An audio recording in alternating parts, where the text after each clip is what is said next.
Do you want your gift now or later? What do you mean? I got you a present. Okay. Well, if I don't get it now, I'm gonna never stop thinking about it. That's the problem. That's the problem with knowing there's gifts on the horizon. It's throwable.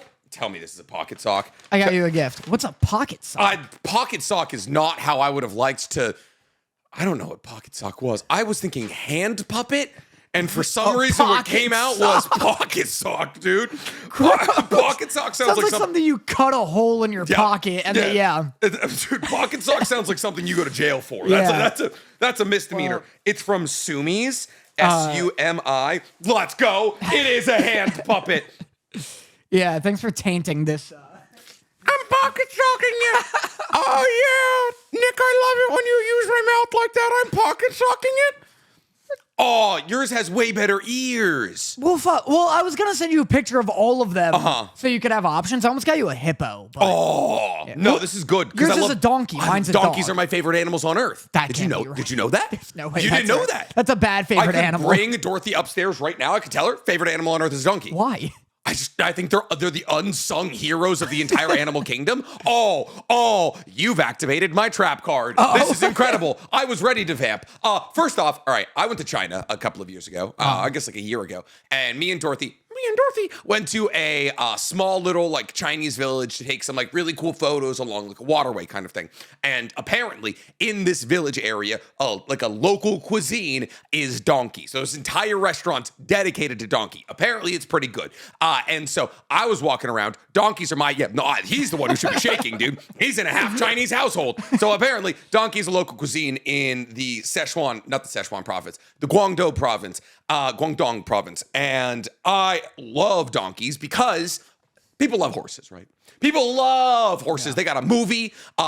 Where they made the horse hot, and then it like confused an entire generation of girls. Oh yeah. So they made movies where like, but when is a donkey ever hot? Donkeys are so maligned by media that their nickname is an ass. Yeah, that is tough. It's an ass. And you know what donkeys do? All right, they carry your bags. They carry people. They are beasts of burden. Yeah, that's uncomfortable. This is what that looks like. They are beasts of burden. The vast majority of South American infrastructure prior to the creation of the combustion engine was built on the back of not only alpacas but also donkeys, who are also better at high altitudes and have longer stamina than horses. And yet there's no movie where there's an anthropomorphized donkey that all of the young girls of the early 2000s are going to fall in love with. I bet Shrek awakened some people. Shrek's donkey. But he's a good lover. But he does fuck a dragon. Yeah. Which is also something that a lot of the girls of our generation do. And he also, but like he's quirky and he's ugly and he's like, everyone's like, it's donkey, fucking donkey. And then you see the horse. Spirit the horse. And then he literally, he gets a glow up and turns into a horse. Yeah, that's true. They do turn him into a horse. They turn the donkey into a horse. Yeah, that's offensive. Peddling the pro-horse propaganda. Yeah, no, I see that. I do see that. I actually was recommended a donkey recently because my house where I just moved to. Don Quixote. Don Quixote. Oh wait, no, does Don Quixote? He rides a donkey, I believe. Well, no, his name, he's a Don. I know he's and a Don. his name's Quixote. I know, but I believe he also rides a donkey. Maybe. It's either that or like a really old horse. Yeah. I've never read it. It's a 1,200-page book. Yeah, he thinks a windmill is a monster. That's all I know. And I thought the book was about how fucking stupid he is. He's part bird. That is bird. Well, he hates windmills. And that is basically the plot of Don Quixote. Right. It's like old dumb man goes on expedition against windmills. Like he's fucking pro coal. Yeah, I heard recently that there was like. That's a misinterpretation of it. Like every American school that taught Spanish taught it as like, oh, look at this dumbass idiot fighting windmills. Isn't this a silly story? And I recently heard that maybe that is like an offensive interpretation and actually he's like a tragic hero. Oh no. But I don't know. We've been misrepresenting the 1600 century hero, Don Quixote. It's me, I'm Don Quixote. That's his name. That's your name. Yeah, you're going to be Don Quixote. Donkey Quixote. Don, you're Don Quixote. That's what it is. The will of D. What's it? That's it's He should smoke. he should smoke. Technically, that's the wrong way around, but I love that you're so inexperienced. Oh, if I did that, if I pulled that off, That would have been incredible. Yeah, what is the dog? There's a dog that smokes. You know what I'm talking about? Yeah, Triumph, Yes. the puppet dog. Yeah, the puppet dog that smokes. Dude, if I could rig this so that the other half has smoke come out. we gotta get into we gotta up our puppet game. Oh, I almost pulled it off. I know. If I had pulled it off, fuck. All right, but anyways, Wait, what? I was recently recommended a donkey because the house that I moved to has like 6 or 7 coyotes that live on our roof. Okay. Yeah, about 6, 7 coyotes. That's That are insane. like wolf size. You have a puppy. Yeah. You have a probably less than 20-pound puppy. We have a very small, like 15-pound puppy, and Ava, who is getting juicier and more delicious by the minute. just more barrel shaped, more sausage shaped every single day. She's lost all of her curves. She's really straightened out. Honestly, probably the most aerodynamic she's ever been. But we have a bunch of coyotes. They live on our roof. That should come up. That should come up in the renter's agreement. Yeah, it just simply didn't. It is terrifying. And I looked up how to like get rid of coyotes. Everyone on Reddit is like either install motion sensor lights or get a donkey. Yeah. And I don't understand. Like at first I thought they were Danny, joking. if you got a donkey, we'd be filming the podcast at your house. Dude, I would literally, I'd freak out. Good. I need smaller glasses. And I need smoke. smaller glasses for Don Quixote. It's disturbing. I like him. Yours doesn't have a name. Frank. Oh, yes, it does. So let me be Frank. Oh, dude, he's nomming. So are you going to get a donkey? Yeah, we'll probably have to get a donkey. Okay, that's the natural progression. You're like, okay, I needed a second dog, and then you go to donkey, and then you have a farm. I'd rather have coyotes than a donkey. Like, Way less work. That's not a solution. Yeah, I love that it's motion sensor lights or a 20-year commitment to a large beast. Yeah. It's like, no, you can either install a couple of lights or, you can have a friend for the next 25 years of your life. Are donkeys like goats? Will they eat anything? Because then I could at least get rid of recycling. Oh, yeah, absolutely. Oh, maybe I'll do that. I'd say get rid of a body right there. It's like the more fucking South American version of getting rid of body with pigs. Yeah. I think they have pigs in South America. I'm wondering No, if you're saying the donkeys from South America. Yes. Yeah. I believe so, at least. I believe donkeys are from South America. I know alpacas are for sure. But yes, the reason that me and me and Danny are talking about donkeys and all that is because we are filming a couple of days early. It is Saturday. Danny is going to Canada for a Margaret Thatcher. Margaret Atwood. Definitely not. Margaret Swinging Thatcher up to see- celebrate that she's dead party. Margaret Atwood, who is the person who made the Handmaid's Tale. Yeah. And so you're going to be up there like a book signing. No, they've made it very clear she won't be signing anything, but it's like a seminar, I guess. Sarah really wanted to see her, and apparently it's like a conference with like. My hand is sweating. I know. I'm like, I'll do a bit with him at some Oh, point. wait, but- hold up. Oh, that's pretty good. Oh, that's good. For audio only listeners, Nick just put him on a Susanoo. That's statue. good. Yeah. Oh, dude, that's why he taught she has 4 arms on his Susano. One's for Don Quixote. Hold on. This won't work, but if I could get him on the snake. Oh, dude, over the snack? You could put him on Vegeta. I know, I thought about that. But yeah, we're gonna go see Margaret Atwood. It's like a conference. A bunch of authors will be there. Oh, that's sick. Yeah, should be cool. I've never been in Vancouver before, so that'll be cold. It's dope. It is going to be cold as shit. Yeah. But you're going to be so close to Whistler, so just go pop up to Whistler, do a couple laps. What's Whistler? It's a mountain. Yeah, I figured It's it a was famous ski ski thing, mountain. Yeah. I'm actually going to be there in like a month's time. But yeah, so we won't he at least won't be in LA on Monday, our usual filming day. So we're doing a couple of days early, which means we do have our usual cast of anime to talk about today, minus Gachiakata. Which is a bummer. Gachiakata comes out on Sundays, but we have seen My Hero Academia. We are up to episode 4 on the Mighty Nine. We have also seen Sanda.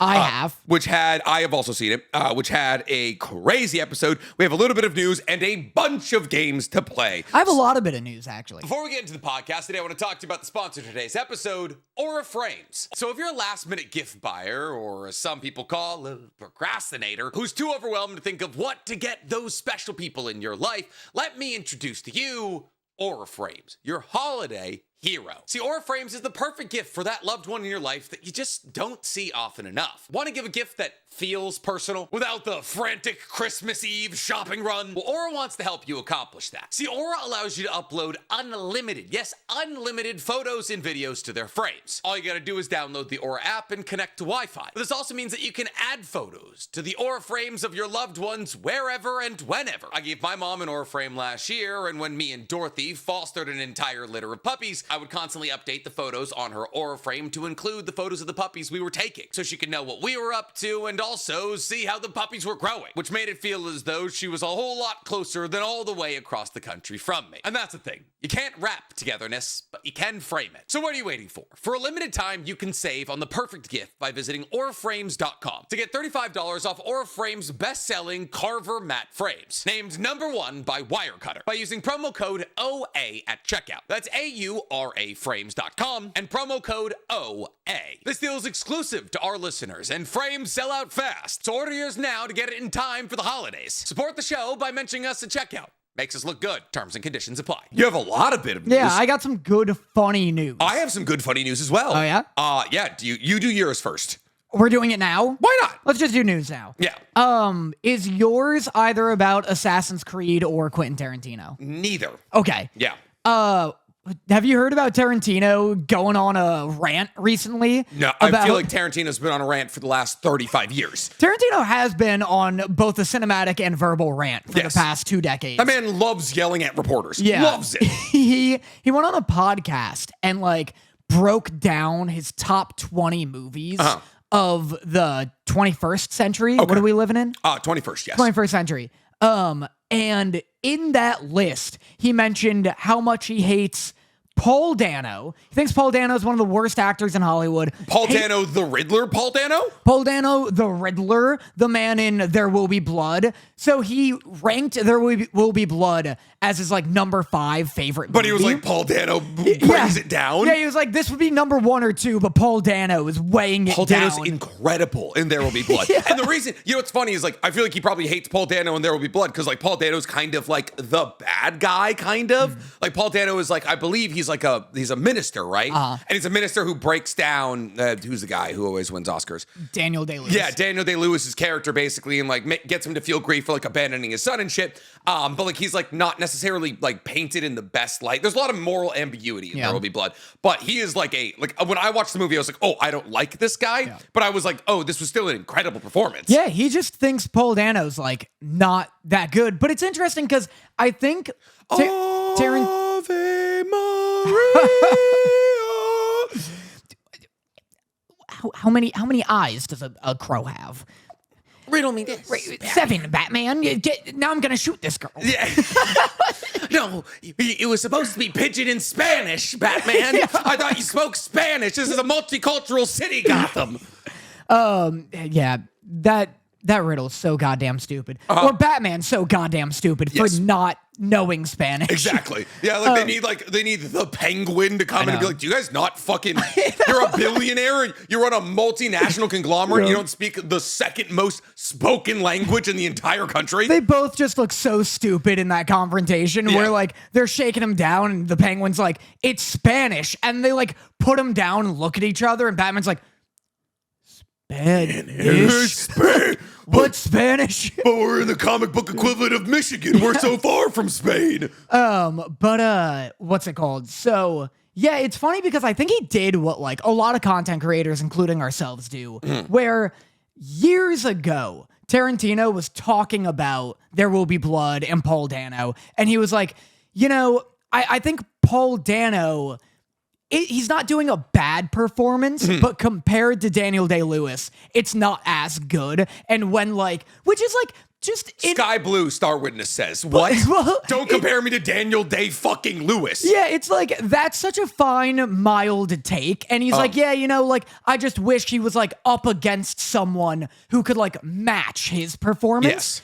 And I think what happened is over time, maybe people kept bringing it up, or he's on a podcast and he's like, you know, I want to give he's like, I want to give my answer, but I want it to be like funny and like entertaining. Yeah. And so he like really leans into the hot take of it. Crazy. It's like with God of War Ragnarok and where I left that game being like, this was kind of a letdown. And the more people were like, you're an idiot, I was like, well, your game fucking sucks. Fucking, it's bad. Kratos is stupid. I liked 2 more than this. That is kind of like the relationship that I have with Naruto, where I'm like, I haven't rewatched Naruto in years. I've reread a lot of the manga, like when I'm looking for things, like I know it back to front, but like because I'm rewatching it right now with the reaction, I'm like, oh, the opinion I've held about this for the last couple of months is just objectively wrong, informed by the fact that I got pissed about somebody commenting on something. Whoa. People being like, do you have an example? Like Neji as a character, like I'm like, I was like, oh, Neji's like whole argument is so incredibly profound, and it's this concept about he's talking about like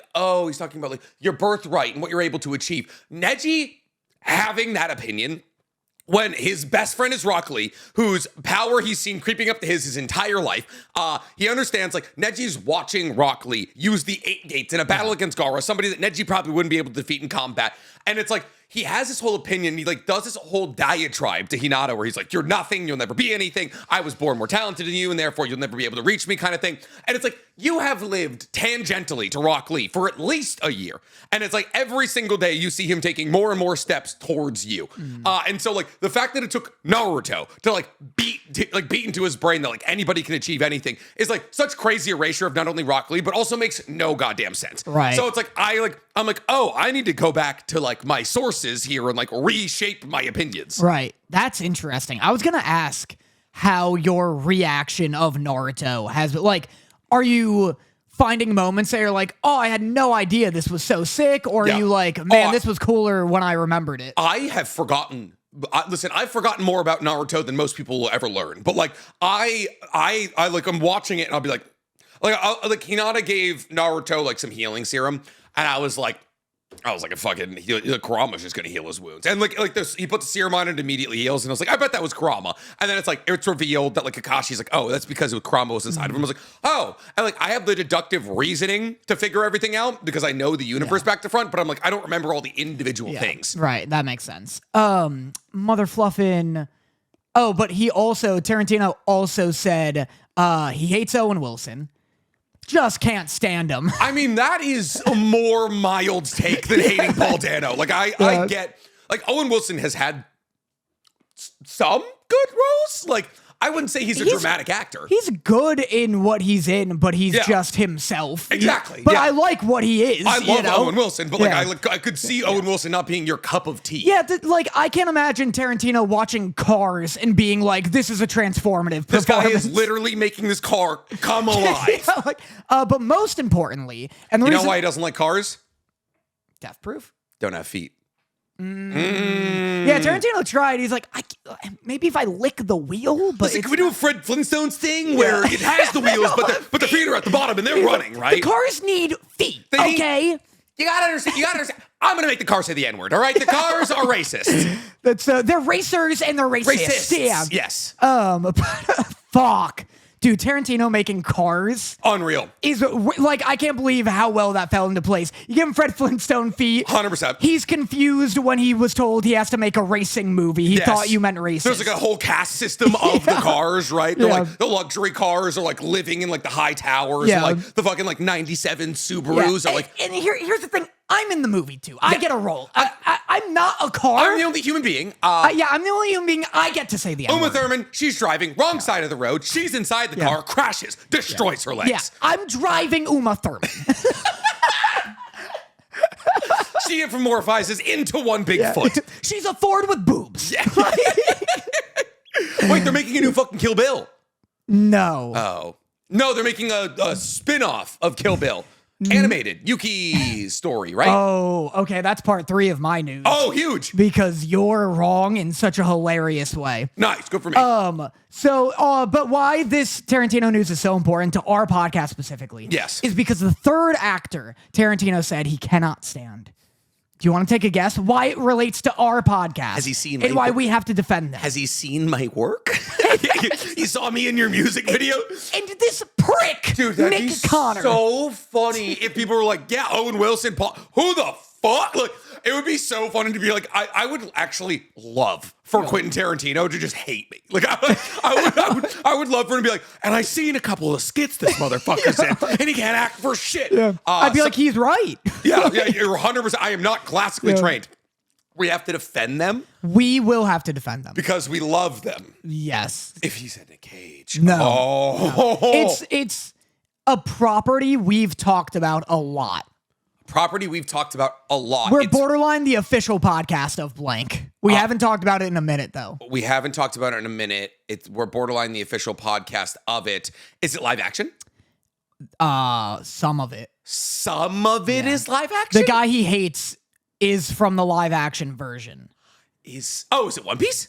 No. Oh. That'd be crazy. Right? Actually, this is maybe crazier. It's famed Shaggy actor Matthew Lillard. He hates Matthew Lillard? He's so good in Scream? He's so good in Scooby-Doo. Dude, Matthew Lillard's range is actually insane. Yeah. Like him in Scream, and then he's in Scooby-Doo. Is he in Without a Paddle? No. I have no idea. I think he might be in Without a Paddle. The fact that he's Shaggy is enough for me to be like, this is a Transformer. Dude, another person that shaped our entire generation of girls' interests in men. He must not have seen that scene where he has boobs. He must have not seen the scene where he inflates real big. Yeah, I just don't understand. Yeah. But anyway, Matthew Lillard, we stand with you. Oh my God, do we stand with Matthew Lillard? Come on the podcast. Yeah, that'd be awesome. I would actually freak out. I'd make him do the voice the whole time. The whole. Yeah. And then we would do it right back at him. We would both dress up as Scooby. We'd have our Scooby outfits on. That'd be fucking awesome. The Kill Bill news that you brought up is not. It's in Fortnite. Yeah. That's true. That I know. You were withholding that information? Well, no, there was the Fortnite thing, and then I think there's another thing. No, I don't think so. The Fortnite thing. So Kill Bill's releasing what's called The Whole Bloody Affair, which is Kill Bill's part 1 and 2 in theaters as like a double feature. Gotcha. Long 4-hour experience. And at the beginning of it, they make you watch the Fortnite one? short. Yeah.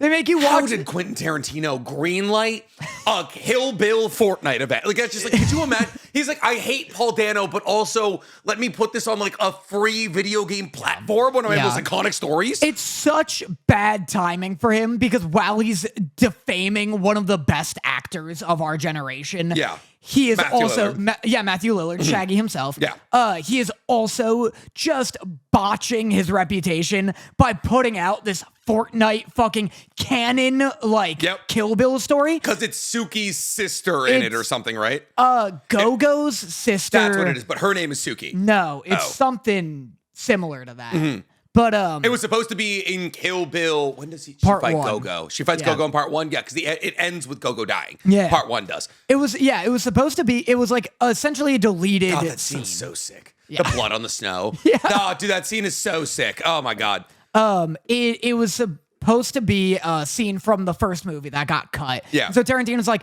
this was always a part of Kill Bill. And then you see the movie, and it's like there are parts where she's like hitting the shield juice and stuff, and she's like meeting Banana Man and buying a gun from him. Like, it's so tied to Fortnite. Yes. It's so embarrassing. And what's crazy is like Fortnite is also such a big, it's such a big model system. They didn't have to like include any of the skins. It didn't have to be like, why are we doing a cash grab for Kill Bill aimed at children? Like what? Yeah, like why does Kill Bill need this like extra shot in the arm? Yep. Why is it in this E-rated game? Dude, Death Proof. Death Proof would work way better within the confines of fucking Kill Bill than fucking in the confines of Fortnite than Kill Bill. I guess. Yeah, it is like. That's like if next year Fortnite's like, buy the Django skin. And it's like, I don't think I should. I don't think I want to, actually. No, I don't want to see what the Fortnite community does with the Django skin. Thank you very much. My last piece of news. Yes. You'll love this. Have you seen anything about Assassin's Creed this past week? They did a crossover. Let me find you a clip because it's really funny. They did a crossover. They're already in Fortnite, I think. No, with Attack on Titan. Oh? Let me see. Hold up. That could be kind of sick. You know, in some universe, I'm sure it could be. Oh, what the fuck? But before we get into all that, today I want to talk to you about our favorite recurring sponsor to the pod, Factor. Fall always feels like a reset. The leaves come off the trees, the kids go back to school, there's busier routines that we try to smash into shorter days, and in all that nonsense, finding time to cook can be difficult. That's why we here at Otakus Anonymous love Factor. Their chef prep, dietitian approved meals make it easy to stay on track and enjoy something comforting and quick, no matter how hectic crunchy leaf season gets. And this fall season, Factor's offering more variety and more meals, as every single week they now have a wider selection of meals to choose from, including premium seafood options like salmon and shrimp at no additional cost. They're also trying to support your wellness goals, as they're providing more GLP-1 friendly meals every single week, on top of new Mediterranean diet options with good-for-you fats and protein. And for the first time, Factor's dipping its toe into more global cuisine, allowing you to try Asian-inspired meals with influence from China, Thailand, and more. Listen, I know personally, without Factor, I wouldn't be able to keep this trim dancer's body I got here. Knowing that I have a dietitian-approved, quick, easy, and delicious meal downstairs that can be ready in just 2 minutes stops me from reaching for the junk food every lunchtime. So what are you waiting for? Eat smart at factormeals.com/utakus50off and use code utakus50off to get 50% off your first box and free breakfast for 1 year. That's code utakus50off at factormeals.com for 50% off your first box plus free breakfast for a year. Get delicious, ready-to-eat meals delivered with Factor. Offer only valid for new Factor customers with code and qualifying renewing subscription service. Take back your day with Factor. No, this isn't real. That's real. No, there's no way That's this is real content in the game. In the game? Describe it. All right, so basically... There's like a new mission in the game. So basically what we're seeing here is Yusuke, Yasuke from the new Assassin's Creed game, like the 6'5" black samurai who's like a very important historical figure in Japan, got a TV show created by Mappa. He is yelling with just the worst lip matching I've ever seen. Yeah.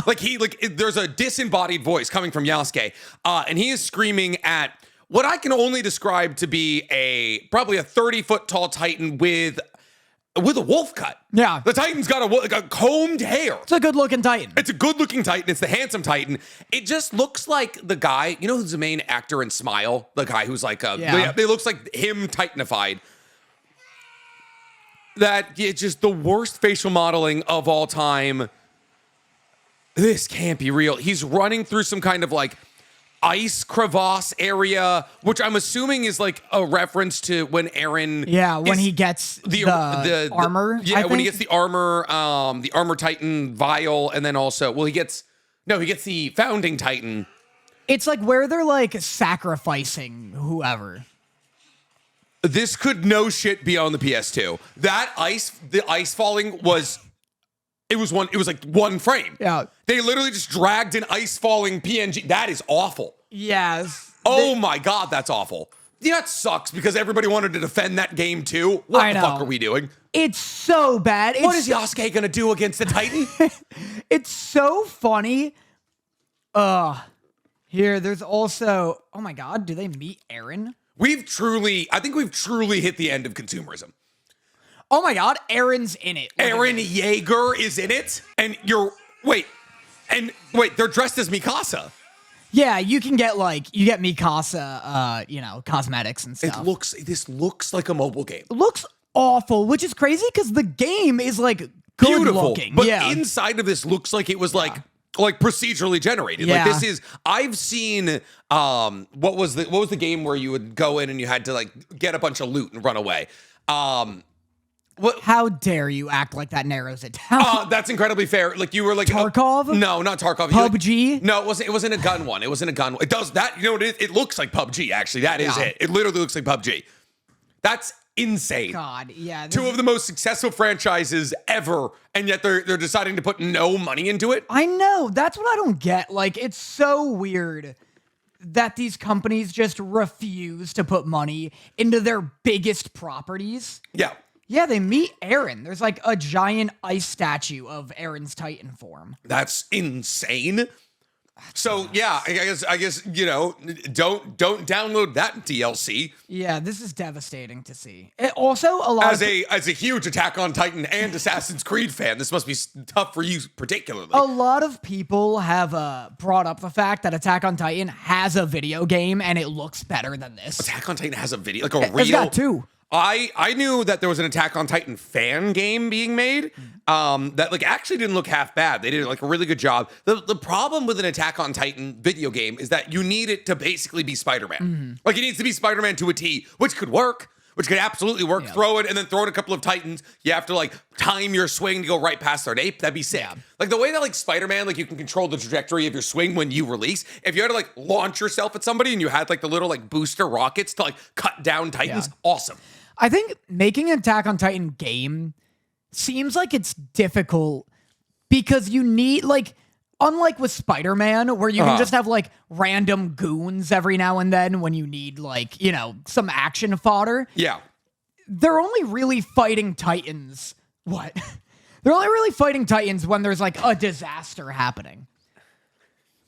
I think it's like this isn't what they look like in the show, though. It's a close race in terms of what looks worse. The this PS4 is what they look version, like. I guess that's fair. It is technically better than what we saw from the 5th generation PS5 new Assassin's Creed game. In the original's defense, this is what Titans look like sometimes. Yes, they don't have fucking comb-overs. Yeah.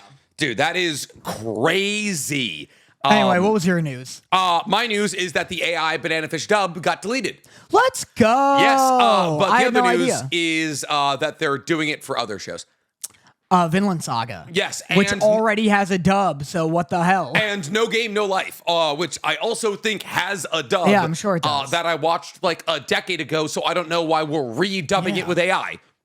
That's so strange. Yes. Well, yeah, I don't like. But Bullying corporations works, by the way. So it continue to be indignant about things. Why give ones that already have a dub an AI dub? Maybe so they can delete the original dub and then the actors paying residuals. Yeah, they don't have residuals.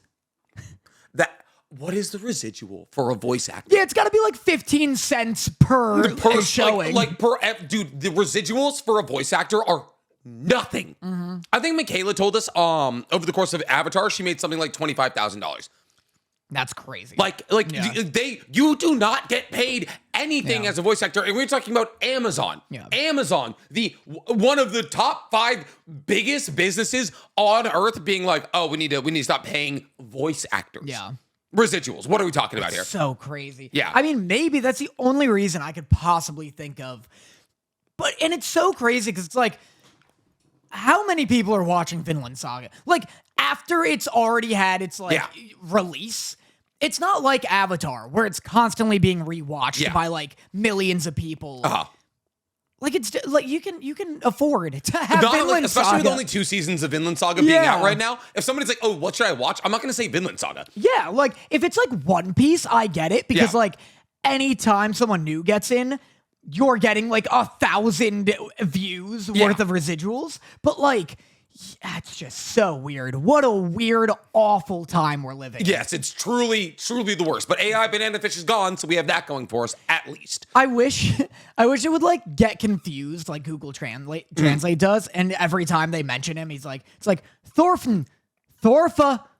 Thorful. Thor. Honestly, in Vinland Saga, mixing up Thorfinn's name at all just gives you another character. It's like Thor's. Nope, shit.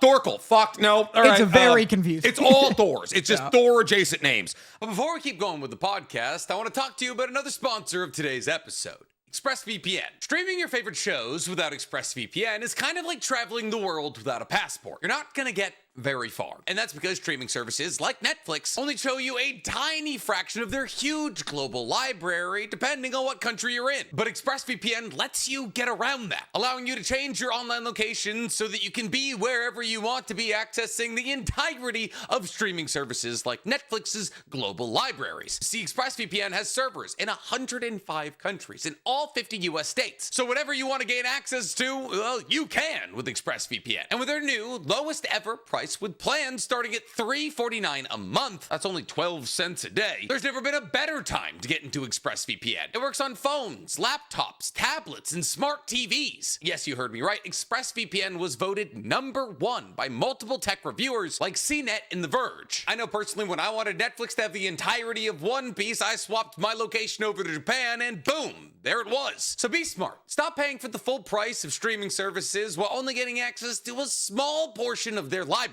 Get your money's worth at expressvpn.com/otakus. That's right, don't forget to use our code at expressvpn.com/otakus to get up to 4 additional months free. But all right, should we get to talking about the anime we have this week? Sure. All right, you want to start with either MHA or Sanda? Is that all we have? We have MHA, Sanda, and then we have the Mighty Nine, but I want to talk about the Mighty Nine last. I guess Sanda? You want to talk about Sanda? Yeah. Fun episode. Yeah, pretty good. Black Santa is back, and our editors are trying to make us look like idiots on TikTok. I saw you debating about it. Or not debating, literally but just like put a comment out. I was like, our fucking editors are just actually trying using. Well, like, we're talking about episode 9. We established we're talking about episode 9. Episode 10 revolves all around Black Santa, and then they use content from episode 10. Basically, the clip is like they kind of breeze past the concept of Black Santa in episode 9, and we're like, oh, we'd like more conversation about what's going on with Black Santa, so we'd like to see more. And then episode 10 gives us that exactly, but we're like, don't just breeze past it basically. And like, we got no Black Santa content, and then our editors take the shit. This is why if this is your first time listening to the podcast and you're like, oh, these guys from TikToks are idiots, it's not us, it's not fucking us. So our TikTok editors take the shit from episode 10 outside of the context, use those clips to fucking put over us talking about us not getting enough from Black Santa to make us look like idiots. I know, it looks like someone else is stitching it, like debating us. Yes. I'm so glad you're finally on my side with this, because you're always like coming at me being like, oh, well, you know, they're just posting what'll get the most views and like, you know, this and that. I loved seeing your comment being like, hey, our editors are fucking us again. Yes. And then also, when I was like, oh, Vegeta finally beat Goku. And then they put in the B-roll of Vegeta and Goku fighting during the Super movie. And I was like, they were like, oh, Vegeta actually won plenty of times before the Super movie. And I was like, I didn't say he fucking didn't. I was like, I'm fucking not the one editing these videos. Yeah. Oh. It's tough. But in everyone else's defense, like, they can only have the info the video gives them. Course, yes, so it's like, yeah, I don't know. You got to watch the TikToks beforehand. There's like 3 levels of separation between me and the TikToks. Yeah, they Stank's just go supposed up. to be our safeguard. They just go up. He's the one posting them. He's supposed to be like, I need Stank heat checking these goddamn things, thinking about my PR statistics here. Jesus. But anyways, fun episode from Sanda. I said 15 being the peak of beauty makes me deeply uncomfortable, but that's the point. So like basically what happens, we're talking about episode 10 of Sanda. In episode 10, the peak of beauty or the peak of youth ceremony is happening, where everybody is confessing their love to all of the people that they want to stay with for the rest of their lives. And it is a big conversation about basically the breaking point for youth. Like, you are now the oldest part. You're like at the oldest time in your life when you're still legally considered a child, because 16 is the age of like consent in Japan. So also like the age at which you're like, I guess, gleaned to be an adult. So they're like, oh, 15 is the peak of beauty. And if that makes you uncomfortable, it probably should, because it's a weird fucking promise, like prospect. But it's supposed to be a weird fucking prospect, because the entire show is about how society tries to keep kids forever, and how society puts pressure on kids to not grow up, that kind of thing. And so I thought it was a really cool episode that explored that kind of connection with kids and their process of growing up. And I think that is best encapsulated with Fuyamura and Ono's relationship. So what did you think of it? I mean, I agree with all that. I love Fuyamura and Ono, just all the stuff they've got going on, which is kind of like entirely separate from Sanda. Yes. I love Fuyamura is becoming one of my favorite character designs in like recent memory. It's Lego sheet. She's just long and stretched, and her hair being all like tied back, but still kind of like a mess. And her like dark circles under her eyes. Like, she's just such a cool and like atypical female protagonist in the anime we watch. So that's really cool. And that's like, and what's cool is that that's also like the talking point. And that's the point, right? She's like, oh, I'm long, gangly. I'm like, I feel as though I'm genderless.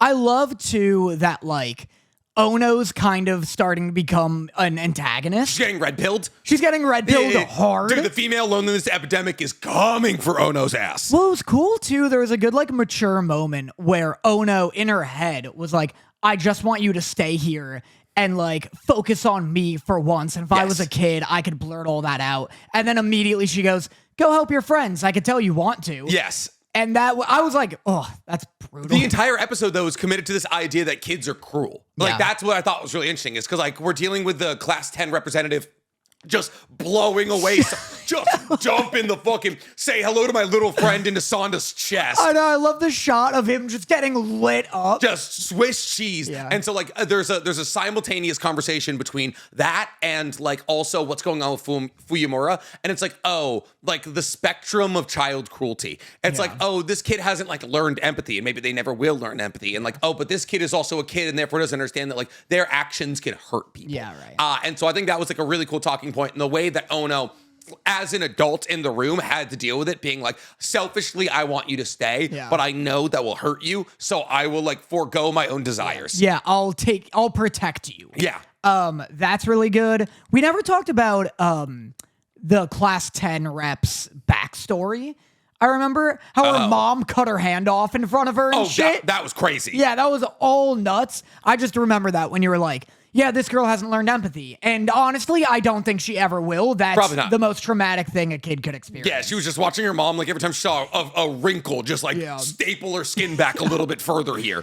So Black Santa does return. Yes. And just speaking of that clip, I'm glad he returned, and I expected him to, but it was more just like, in episode 9, it is weird that they go back and forth so quickly between, like, oh, I need Black Santa. I never want to be Black Santa again. Exactly. Maybe I need him. Like, yeah.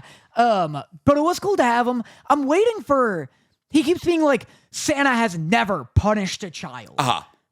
That's not true. Yeah. He gives them coal. That's the whole idea of coal. Yeah, I'm waiting for him to, like, get into some naughty list shit, because he hasn't brought up a naughty list.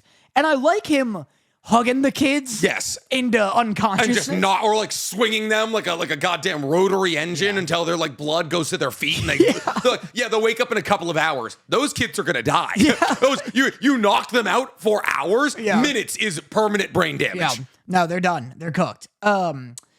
Yeah, maybe that's how this resolves, because she's still lighting him up currently. Yeah. So maybe it resolves with him like understanding the naughty list and like coaling her ass. Yeah. That would be cool. Just like a lump, just like a new lump of coal ability where he just beans her with it.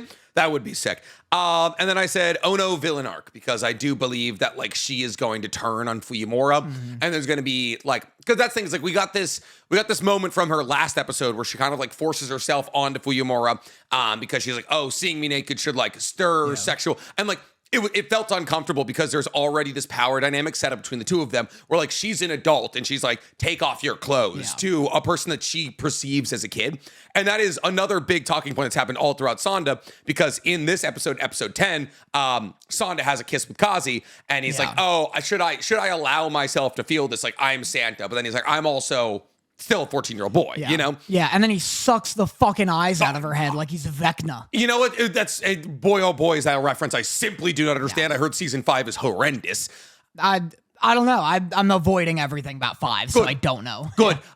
So I really, really like this kiss was like very like they did such a good job of like I said, like there's no sexualization of their relationship here. It's like, oh, you relate to it because you've been there. Kazi getting loud, awkward after the kiss. I was like, oh, it's me. Oh God, it was me. Like she like kisses him, and then she's like, I took your first kiss. Ha ha, fuck you. And I was like, oh my God. I was like flashback to like a 7th grade backseat in a school bus. Oh God. And I was like, like it was just like, you know, like when you like do a thing you've always wanted to do, and then you're like, I'm going to talk now for 10 minutes. You know? Like, I'm going to talk and you're just going to sit there, okay? Yeah. I'm going to talk until I'm stopped, and please stop me. Please stop me whenever the fuck you want to. It doesn't look like you want to. All right, good. I like her a lot. She's fun. awesome. She's such an awesome character. But yes, I'm having a lot of fun with the show. I literally watched the second half this morning in bed because Danny texted me at like 10:30. It was like podcast today, and I was like, uh-oh. That's not true. That's not how that happened. I texted you yesterday, and then also last week I was telling you. Oh, no. I'm not saying it's your fault for not telling me. I just simply forgot. Right, yeah. I was like, fucking, I like saw a text. It was like podcast at 2, and I was like, fuck. I went to bed at 4 last night. So me and Dorothy got Taco Bell at 2 a.m. Yeah. Dog. I came in this morning. I was like, you guys have a crazy night? And you said no. We didn't. You're up till 4 a.m. Yeah, we're just talking. That's crazy. Talking shit. You're what, 40? What? That's crazy for you. I am 20 goddamn 9. How dare you? How dare you? Yeah, so I fucking I want to talk about dude, I've been on Taco Bell tear recently. Listen, I'm gonna say it. Taco Bell's not fast food. I don't qualify Taco Bell as fast food. Taco Bell's as fast as food can get. Dude, it is bafflingly quick. Dude, you order it, you pull up to the window, they have your shit. Yeah, I'm like, how? So fast. They just scoop it out of the meat vat. All of their meals are just the same meal, but wrapped differently. Yeah, but then like the burrito I get is toasted already, and I'm like, man, this has been sitting on a hot plate for a couple hours, eh? Yeah. Listen, but like to me, fast food is only hamburgers and fries. It's just wrong. But man, is Taco Bell so good? They're Santa twists. Yeah. Oh, I don't like those. You're wrong. That tastes like synthesized food. Like it's fried pasta. Yeah, it tastes like nothing. It tastes like packing peanuts with like some cinnamon sugar on it. Yeah. Were you not a white bread, butter, and cinnamon sugar kid? I like their cum balls. You ever have those? Ask for their cum balls. Tell them Danny sent you. They'll know what you mean. Those ones take a little longer. Yeah, it's right, we got Daryl in the back cooking up a storm back there. It's their Cinnabon Delights. Oh, the fucking injector ones? Yeah, it's like a little ball of cinnamon dough, and then they inject what I can only describe as hot semen into it. Yeah. And they're delicious. Do you think they're not hand injecting those? Those come, like, those are frozen, they're shitting there already, and then they bake those. There's no way there's a guy who's just doing M-preg fantasies back there, just coming balls up. I have no idea. I've never seen an entry point, so maybe that makes sense. Yeah, right? But like if you go to golf place where you hit the ball really far. Top Golf. They have those and it comes with a little injector in chocolate and raspberry and you can make them yourself. Whoa. Dude, it's sick. I don't want to do anything myself if I'm ordering food though. So you're not a KBBQ guy? No. I like only if the people at the table are doing it for me. That's fair. Why am I Which almost always happens. Why am I leaving the home to cook? Because they have the meats, like Arby's. I can get the meats. That's fair. I can bring the meats home. You don't even know where your closest Korean market is. Name one Korean market right now. Go. I can do it. Yeah. But we live so close to Little Tokyo. We're not Little Tokyo. What am I thinking of? Sawtell? No. Koreatown? K-Town? Yeah. Yeah, I mean, K-Town's like half of LA. Yeah, it's huge. But yes, so Sanda was very fun, and I love Taco Bell. That's a takeaway here. You want to talk about MHA?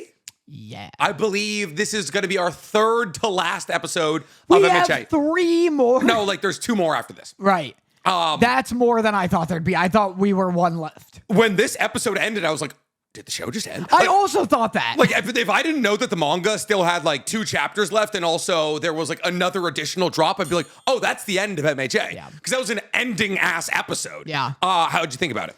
I like it. I like all the epilogue episodes. Yeah, we're tying things up here. I understand how people might not have loved it in manga form, just because like this isn't the part that people didn't love. Oh, okay. Yeah. I was just gonna say, I was like, because I'm really enjoying this, but I do think I cried like a baby watching it this morning, dude. Like literally, like Dorothy was out like a light next to me. I was like literally sobbing. I mean, I'm enjoying it a lot. I think the music and voice acting and everything are really elevating it. Yeah. I feel like if after what must have been 100 chapters of just raw action. Yeah. Reading this in black and white with like no music and everything, and knowing that it's just gonna be like another 10 chapters of like wrap up. Yeah. Might have felt dull, maybe. I like it a lot. Yeah. Obviously, like a lot happens in this episode. I don't even know what episode we're talking about, like 168, I believe. Yeah. So basically, the episode begins with them reflecting on what Shigaraki's like legacy meant to everybody.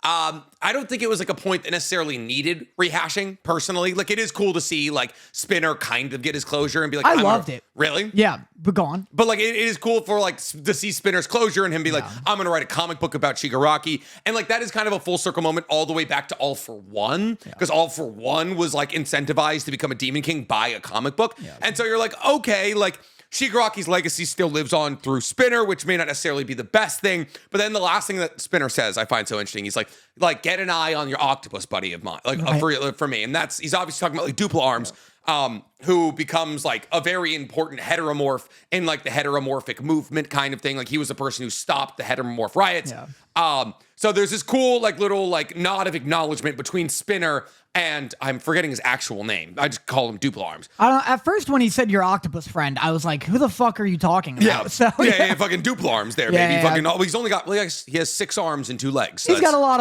of things. That's 8 appendages, technically. What do you think was unnecessary? I thought all of this was like not good, unnecessary. It's just substantial content. I just think, of course, it's all substantial. I just think like it doesn't hit. I don't give that many shits about Spinner. I think honestly, what's more impactful to me was like seeing people watch Shigaraki and be like, destroy it all. That versus like, oh, Spinner being like, man, I wish he had destroyed it.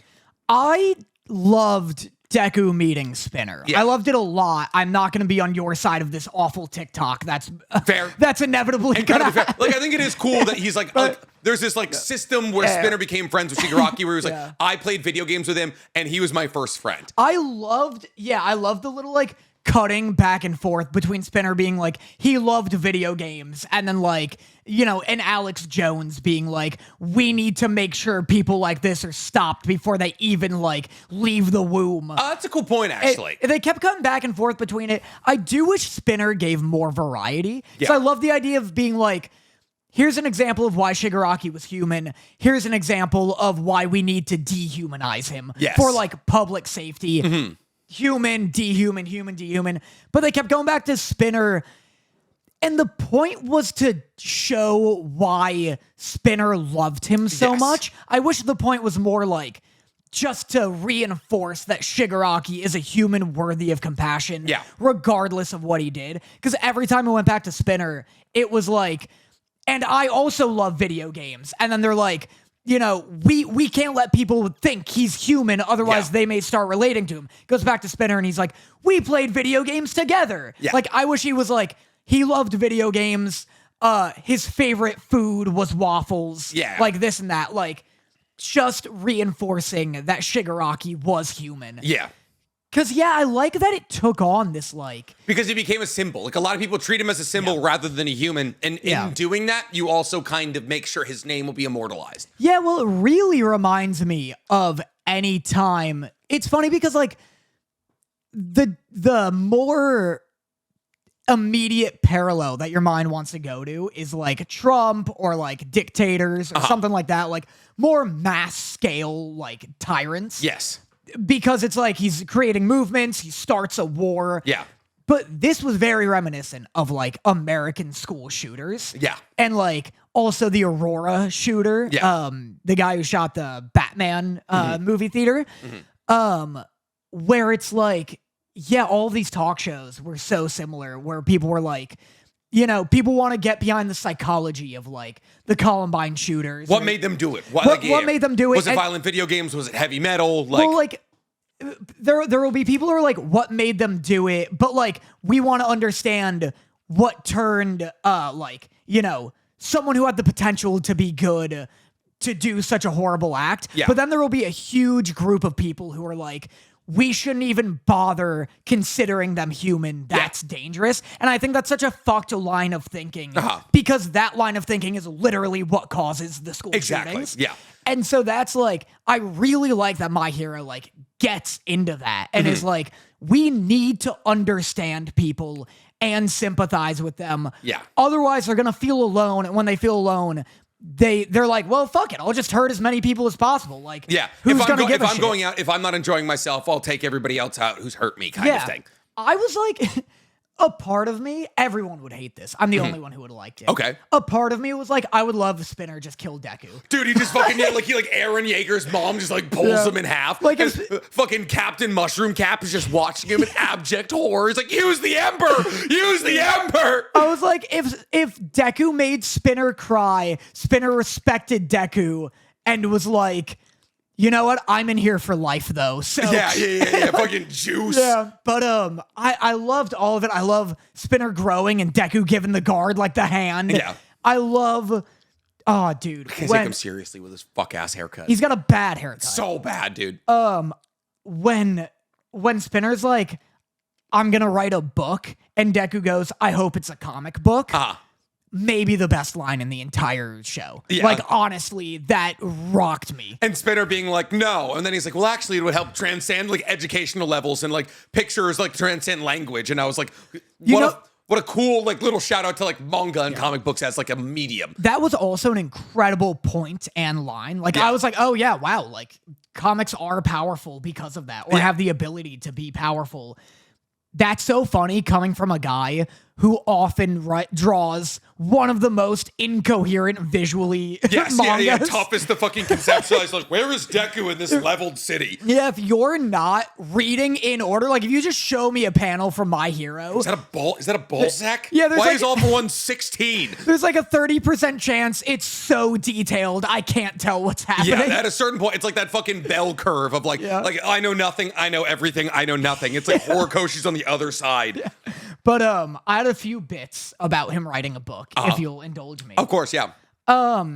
My second note that I took is I hope his book is awful. Well, you'd fucking hope so. I love that he's like, I'm gonna write a book, and I wanted to immediately cut to like New York Times flop, like Spinner's book. The worst book I've ever seen. Yeah, the worst reviewed book in the history of literature since the Bible. And then my other bit I ran was because Deku's leaving, and Spinner goes, I'm gonna write a book about him. And I want Deku to stop at the doorway and turn to a guard and go, break his hands. Yeah, it was like, give him the overhaul treatment. He's like, no, this chop. He's just like, turn him into Dobby. Yeah, like literally, like, take those slimy little clackers he's got over there. It's so funny. Yeah, never give this guy pen and paper. But yes, so time skip next episode. Wait, another great, like really mature quote in line with what Natsuo and the like. I hope it's a comic book line, like as mature as those. I love when Deku's like, how do we make sure this never happens again? And the adult just goes, we can't. Yeah. That's a hard truth. It's the same sentiment as turning it from -1 to 0, right? It's like, oh, this is going to happen again. That's why we need to be here. Holy fucking shit, I almost forgot about Otaku. The most important part of this episode. Dude, how did you feel about the reveal of like Otaku like having pseudocide? Because that's the thing, it's like it's not explicitly said that Otaku was up there to throw herself off a fucking cliff. I wonder if she's gonna kill herself. It is very much implied that Otaku goes up there to throw herself off a cliff because Toga died for her, technically. And that would be so poetic from the girl who makes things float. Yep. I knew she wouldn't. And I couldn't tell if I was just being edgy because I was like, if she killed herself, I'd be hearing about it since the manga to this very day. 100%. Deku's #1 love option threw herself off a cliff 3 chapters before the end. I love all of that. I love that she has like her own Shigaraki where she's like, I didn't mean to kill her. Nobody recorded it too. So she's just suffering in silence. Yeah.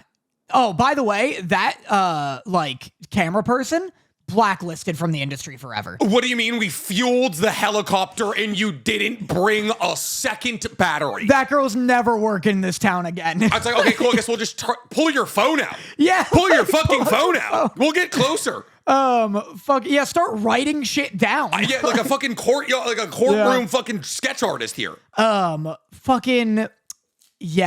really liked it. It was really sad. I like that Deku came and like, consoled her.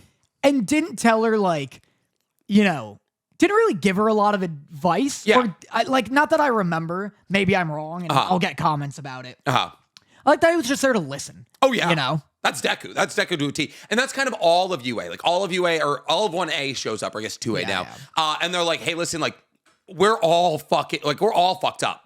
What? The number represents their year. Yes. Wow.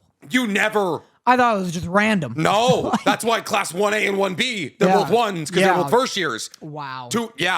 Interesting. Now you know. That's why it only goes to 3, because they only do 3 years of high school in Japan. That's interesting. I know. Crazy. Yeah, and then all of 1A or 2A now showing up and being like, hey, listen, like even Froppy, because Froppy was there, right? Yeah. Like Froppy was also like close to Toga. Toga was obsessed with Froppy. Froppy and Uchaku having this moment where they're like, I also don't sleep at night is like so. I think many of the greatest moments in MHA revolve around Uchaku as a character. Yeah. Like this moment is obviously poignant. It's powerful. Her standing on top of UA and being like, let this continue being his hero academia to an entire group of people trying to turn Deku away.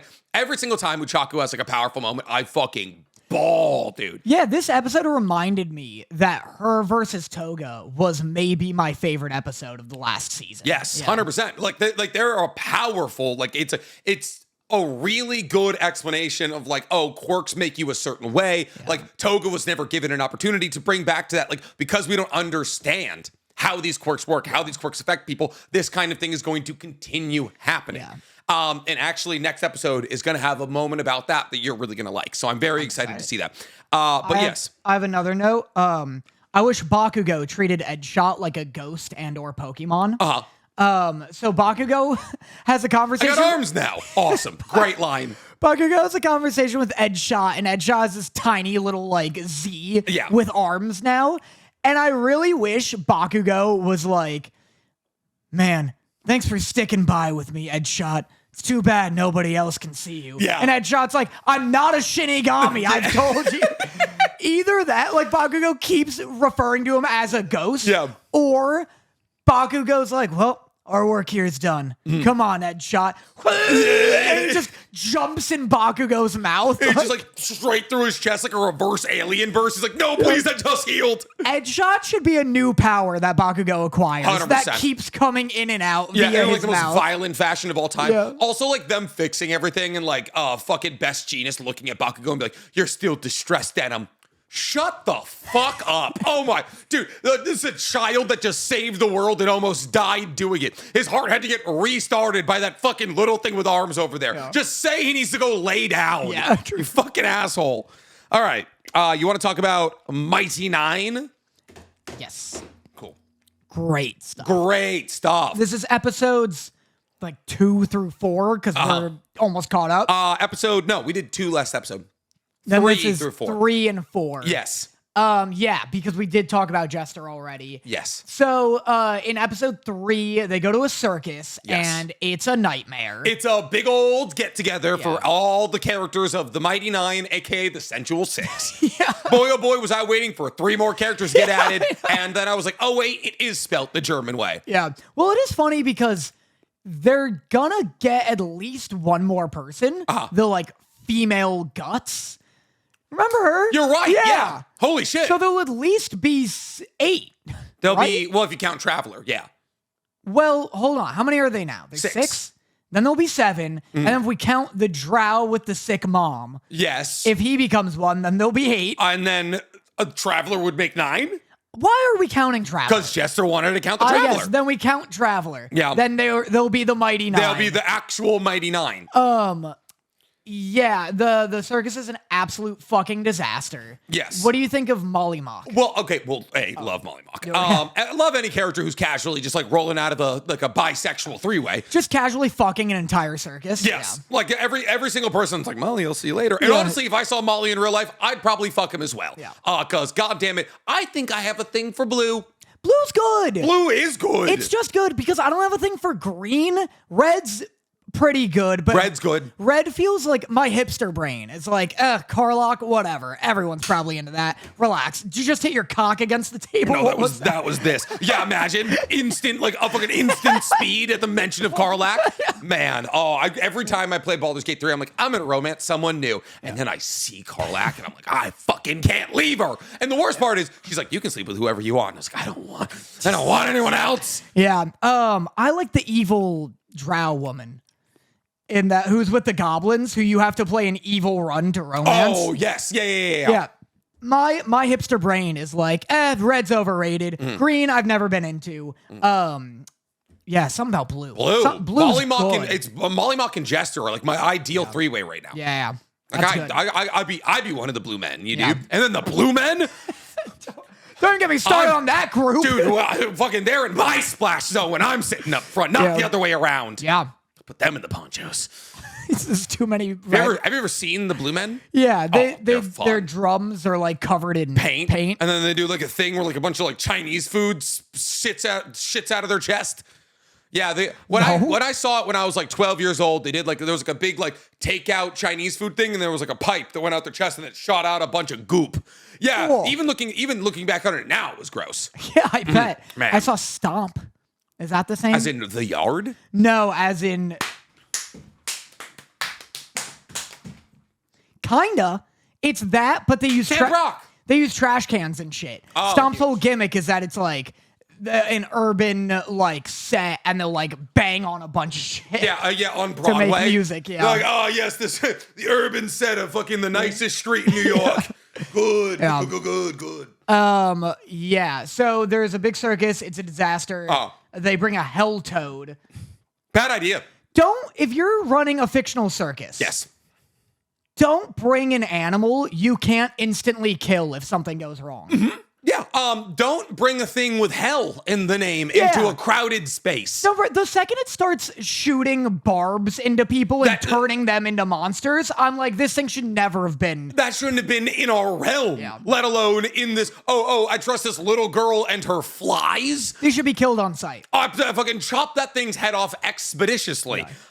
Yes, so we got the reveal of everyone's powers here, and thus I do want to talk about, because this was something we talked about before the podcast. Danny knows more about D&D than me in that he's played more than one campaign, which is the entirety of the campaigns I've played in D&D, even though everyone has always asked me to join their pods. Yeah. I'm already in a pod. Thank you very much. You're looking at it. Let's go. Yeah, thank you. I'm trying my hardest here. But what are their classes? So I've come to the conclusion that Jester is a paladin. Yeah. That makes sense. I thought she was like a cleric at first, but she keeps using a big hammer. So that does make me think she's a paladin. Because also cleric and paladins both have gods, which she's always talking about the traveler. Yeah. So Jester is a paladin. Not is like a rogue, obviously. Not is a rogue. Bo is a monk. Yes. Which she thankfully told us. Yes. Bo's a monk, and then we have Mollymock and Mollymock and Ford get confusing. I guess Caleb's just like a sorcerer. Just your classic straight down the middle sorcerer. Yeah. Yeah. Ford and Mollymock are confusing, and it gets confusing with like magic fight based classes. Well, that's the thing, is because like both of them have some like fuck ass abilities that do everything. I think Mollymock is like what is he? What's Will? Oh, Will's a paladin though. No, he's not. Yeah, he is. No. Will's a paladin. No, he's not necromancer. What is he? Caleb's a wizard. What class is Will? Will is warlock. Oh? Will's a warlock. I think Mollymock's a warlock.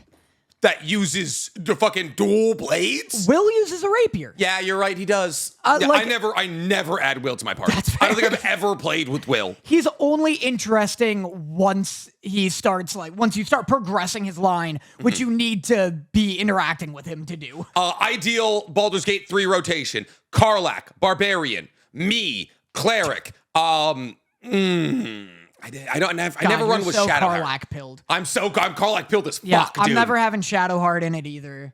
I like Gale. Gale's my like ride or die always. He keeps eating my shit. I get it. That's annoying. I don't want to keep feeding him. He gets the arcane rumblies. Yeah. He gets the arcane rumbly tumbly belly. Fuck off. Fair. Go explode. I want the vampire as a rogue. Alistair as no. No, what is his name? Astarion as a rogue. And then then me is Tav. You already I have already him. said that. Fuck, who else? I know. I'm also like Gale. I think I run Gale, Astarion, and It Karlach. probably would have to be Gale, because you would need long distance in there. And Astarion can do like some sneaky arrows, but you need a sorcerer of some sorts. And there's really only Gale. There's the druid as well. Halsin, yeah. He's there to be a fuckable bear. He's there to be a fuckable bear, and boy, oh boy, do I do it every single time. Yeah. I'll let that bear dominate me. It's like a weekend at Cape Town, if you know what I mean. A wink. Oh, Provincetown. A wink. Never mind. Can't re-wing. Yeah, a double wink. Anyways, That's just blinking, idiot. yeah, double eye blink. So I also saw in the beginning of episode 3, somebody says, as dandy as a Derolo, which you probably don't get, but the Derolo are a royal family from so Percy Derolo is one of the characters of Vox Machina. Yeah, he's got the gun. He's got the gun. Yeah, I thought a Derolo was like a nougat-filled candy. The circular ones, yes. Yeah. Oh, dude, I used to fucking love Rolos. Looking back at it now, mid candy. But when I was 8, They're not bad. It's just chocolate and caramel. I yes, think. chocolate and caramel, which is like exactly what a Milky Way is, I think. No, they have nuts. Milky Way superior in every way. Fuck, what's the silver one? What's the one that Babe Ruth Three bar? Musketeers? Three Musketeers. It's exactly what a Three Musketeers is. But so I think this might be in the same universe as Vox Machina. Yeah, it is. Oh, it is? Yeah, Gotcha. they all are. Well, that's the thing. I believe where it gets complicated trying to like parse together their classes, because I'm sure at least with like this one, all of their classes are just like D&D classes. Yeah. As Critical Role got more popular and like they did more campaigns, I think they're on their 4th now or 5th. It has become its own thing. Like they're breaking off from Wizards of the Coast. Oh. Which makes sense so that they can like, because they want to merchandise. They want to sell their own tabletop game, yes. So it's still like, from what I believe, maybe I'm wrong, but it's still like rooted in D&D, but a lot of it has become like its own unique type of shit. Gotcha. Crazy. I guess that makes sense, honestly. And then me and Danny were also talking about this before the pod here, but Danny has not seen all of Vox Machina. I've seen everything that there is of Vox Machina. I haven't watched any of the Critical Role, like recorded playthroughs or anything like that, but the characters almost always end up fucking. Yeah. And the reason that this is an important talking point right now is because it's already been established it's already a lock that Jester and Ford are going to fuck at some point, right? Which makes me kind of jealous of both of them because both Ford and Jester are ridiculously hot. Apparently, I found out those voice actors are married. Gotcha. And also, do you know who they've played in anime? Who? You can kind of hear it when Ford shouts abandoned ship. I'll give you a hint. It's very popular, but over. It's ended. Is he Erwin? No. Oh. He is Colonel Mustang. He's Colonel Mustang? And she is Riza Hawkeye, No I believe. way! Yeah. That's fucking crazy. Yeah. That's I believe. so cool. She might not be Hawkeye, but he is Mustang. Dude. All right, so that's the thing. In Vox Machina, Vax ends up with Percy. Wait, I'm gonna react to this shit. Oh, you are? Yeah. Okay. After. I didn't know that. But anyways, a bunch of the people couple up and there's still more to come from Vox Machina. And it's so funny because I couldn't imagine playing a D&D campaign and being like, hey, you coworker, especially if like you're doing it for content. You're like, hey, you. That'd be like if we invited over like 3 other female content creators and we're like, we're gonna run a D&D campaign. It's like mine fucks yours, mine fucks yours. I'm rolling persuasion to put my hand on your hip. I hit it.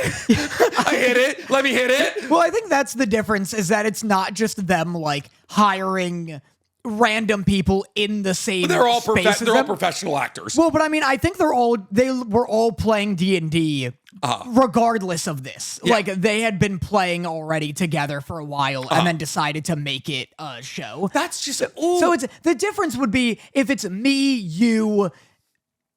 I was going to say some of the other people we work with, but honestly, we're not that close with them either. Dude, if I could like act to be in a relationship for a movie and not catch feelings for a girl, like I 100%, like I could be like, oh, like if I'm acting and like I have a girlfriend or a wife in a movie, I could be like, oh, it's physical, you know, like we're acting, we're in love, blah, blah, blah. If I played a D&D campaign and I had to like romance another, that's hot. Like, dude, if somebody like looked at me and were like, I'm gonna fuck your OC, I'd be like, I'd get nervous. Like, I'd start sweating. That's the truest form of will they, won't they? Because you don't even get to decide. It's all on the dice. I know. You know? I know. Imagine rolling like a 20 on trying to fuck like the girl who you invited over to D&D who you might have a crush on's OC, and you're like, it's gonna happen. Like, that's flirting. I don't care. That's flirting. She picks up. She's like, "Why is the die wet?" Yeah. Why is the die nervous? Why is the die weighted? Yeah. There's like the most clear like added weight to the directly the opposite side. Yeah. We're using my dice. Why is it weighted so that it always rolls 1? Yeah. I was confused about the weights. I thought one was good, like first place. Yeah. But yeah, I also had the same thought where I'm like, this show is going against every rule I know about like D&D, which is like, don't split the party. The party's unbelievably split. Yeah. And don't let player characters romance each other. Yeah. Because if you're playing with people who aren't like the tightest of friends, say it's like a bunch of content creators, right? And like, I was going to say a name off the top of my head, but it turned out to be like, I don't want to accidentally like disgrace them. But like, we're playing with a bunch of content creators and say like content creator A who knows player B because they're in the same like space, but haven't like hung out before is like, dude, I'm going to get with player B's character. Yeah. And you as the DM should be like, hey, no. Don't? Yeah, Yeah, like- fucking not gonna happen, Chief. Don't hey, use God says no. Yeah, don't use this game to like pressure somebody else into like having a sexual fantasy with you publicly. That'd be wild if you were like, I'm about to go hit on my coworker, and like God was just like dude, fucking hit a paywall as you're going for it. Like, okay, cool. But like, yeah, it goes against all those rules. But I think the fact that like, one, they're pro D&D players, and two, just like actual really tight friends. Yeah. Or mitigates married. that. Yeah, or married. But it is funny. Imagine you're like playing D&D with your wife, and she's romancing another guy's dude. I said, like I would take this really seriously. Yeah. I'd be like, so what are we? I'm like, the game would wrap, and I'd be like, so like, you want to get ice cream? Or like, I'd get so bashful. Yeah, that's fair. I understand that. Yeah. But yeah, I had the same thought where I'm like, man, what does listening to this sound like? Dude, because that's the thing, there's like full-on sex scenes in Vox Machina, and it's like, I'm rolling for if you like that. Do you like it here? No. Oh, fuck. Do you like it somewhere else? No. Jesus, Scanlon, give me bardic inspiration, please. Fuck, I'm waffling. Hi, look, I don't really like being cucked, but can we fuck with Scanlon in the room? Because I kind of need the inspo. I need the inspo here. I need 2d20. Oh, God. I love the idea. It's like, do you like that? No. Do I like this? No. I'll see you tomorrow. Firm handshake. I missed. All right, fuck. All right. All right. I hit you in the throat. Yeah. She's dead. Why were we fucking with one hit point? Yeah, I was gonna say I used Monk Strike. Oh no. I get 2 actions and one of them was killing you. I just love the idea of like a huge chain of disaster. Yes. Because of the dice. Kind of my next D&D character, I want them to be like a womanizer, but with like horrible charisma stats. I want to be rolling disadvantage to hit on a bartender. That's just a creep. That's fair. No, bingo, you've nailed it, actually. That's what that is. That's fair. But yes, so I was like trying to do the math by the time we got to episode 4. And I was trying to do the math, and I was like, who's going to round us up to 9 here? And so my notes are, it's gonna be I guess what is the drow? They're the Kryn? Yeah, they're the Kryn. They're They the call them the cringe, Crick. if you ask They me. call the Crick, I guess. I think that's like their slur for Kryn. I don't know. They're like, oh, you Crick. And I'm like, I don't know. I don't like the way that you're saying that. Don't abbreviate cricket, please. Yeah. And so I was like, oh, it's gonna be Toya. And like in the drow. And I was like, cool, like we're gonna get Toya here. She's got like some cool sing-based ability. Boy, was I wrong. Killed a kid. Yeah. Wow. Heavy Super immediately. dead. Dude, I knew that shit was coming ever since I saw SpongeBob the movie in theaters. I knew if there's like the recent one? no, like the original. Oh, gotcha. Okay. This is textbook SpongeBob shit. Okay. Where if you see a ice cream sundae stand in the middle of nowhere, it's a giant frog. I monster. forgot about the giant fucking hunter. lanternfish. Yeah, the lanternfish ice cream Yeah. stand, dude. That was It's the same thing. Terrifying for the context of that movie. It was scary. It was very scary. It taught me never to trust anyone on the side of the Do road. you know how big lanternfish are? Like this big. Yeah, not big at all. They're literally tiny. Well, do you know how big clownfish are? Yeah, it's a little bigger than that. Yeah. It says Finding Nemo. Yeah, So, like it's great. Like they're literally like Yeah. you see a clownfish and you're like, oh, I could have swore he'd be larger. You're like when you see a clownfish, you're like, wow, Nemo was impressive. Yeah. Fucking getting outside the enemies that size and surviving, crazy. true. Good for him. Yeah, if anything, it's weird that a great white shark wanted to eat them so bad. You would have to have thousands of clownfish here, a whole car full. Yeah, but I love the show. I love when he fucking cuts his chest and makes ice blades. Yes. And like, yes. Molly Mock is such an interesting character. Like, I want to know like so much about him. Also, I think I could read tarot cards. You think you Tarot could? cards is just improv. And man, do I love improv. It's just interpreting. Like, there's no actual, like, there's like a rubric. Yes. But then you're kind of just winging it.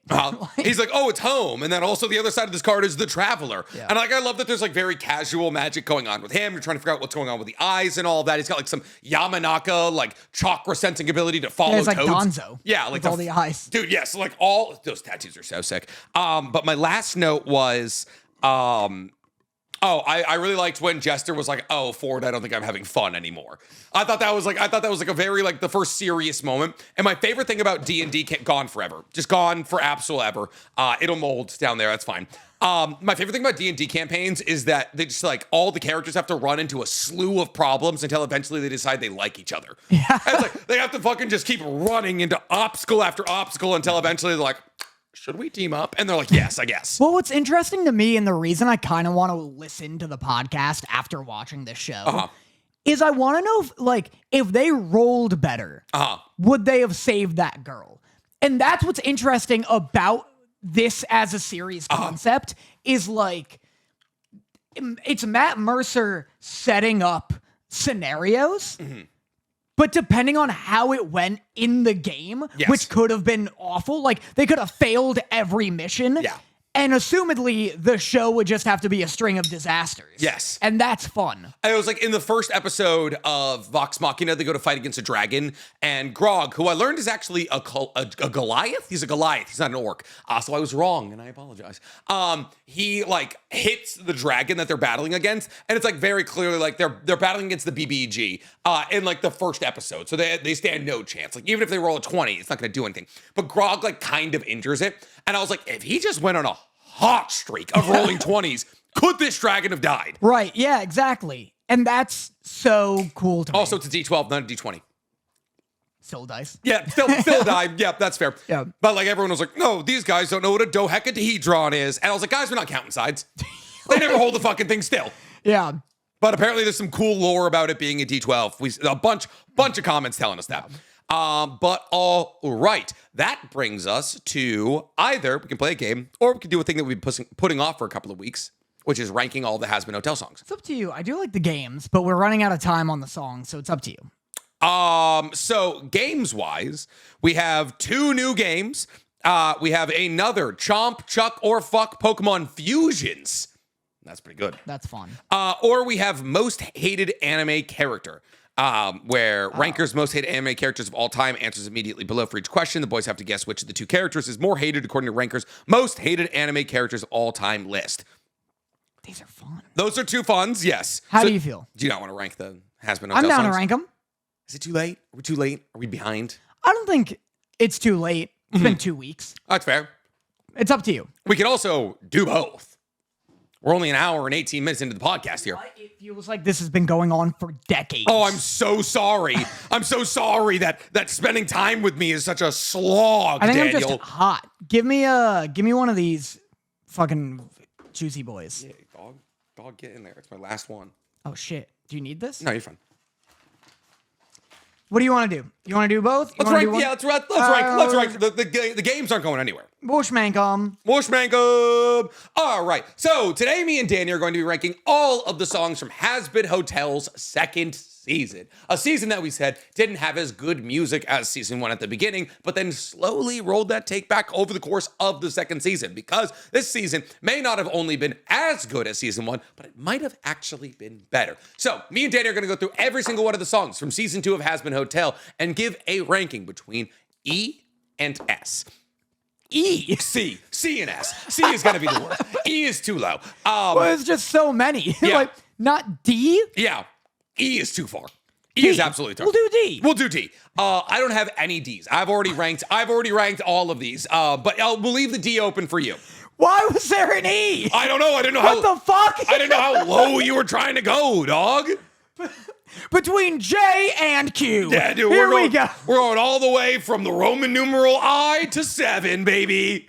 We're going from Roman numeral I to D. all the way to that weird little CZ thing they do in the Russian alphabet. I'm gonna rank these on my YouTube channel. Okay. Shit keeps coming up, and I keep putting it off, and I will be too late. Yes. When I do it, I'm gonna do like from V to L. Love that. Love that. People were like, I don't.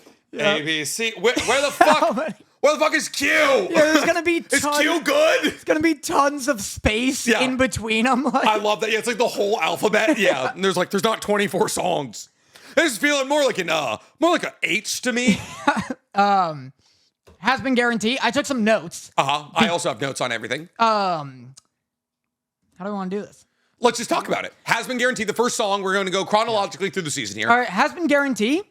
Actually bangs. I said upon second listening, kind of fun, compositionally really nice. Yeah, I was blown away by this song on second listen. When I first heard it, I remember being like, this isn't like as classic as season 1's first song. Yes. But season 1's first song wasn't great either.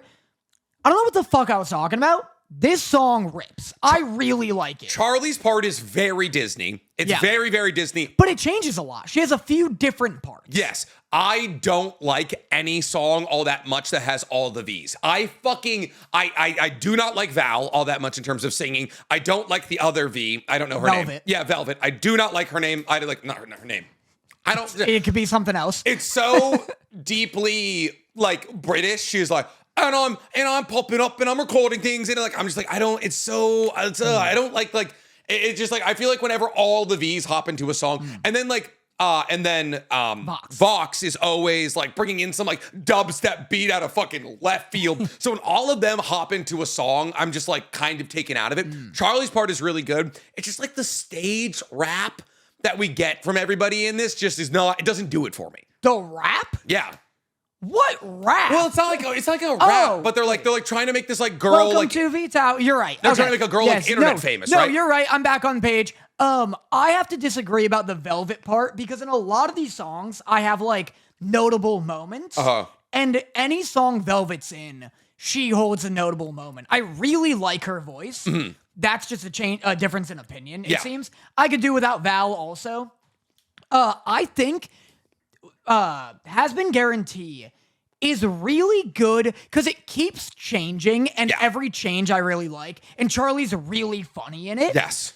My issue with the song is also the V's, but it's not that I don't like their part. It's that they overstay their welcome. Yeah. Like Charlie's, the first half has a bunch of key changes and the V's have 2 verses that are the same like melody or rhythm or whatever. And by that second one, I'm expecting another key change. And when I just get like a repeat of the first verse again, but with different words, my brain is like, oh, this song just kind of slowed down. Yeah, it's a long song relative to all the Has Been Hotel songs. I gave it a high B. I'd give it a high B. That's fair. I really like Charlie's parts. Yes. And I like when everyone comes in and like all the good guys are doing their parts. Yeah. And Stank will slot all these into a tier list that he makes.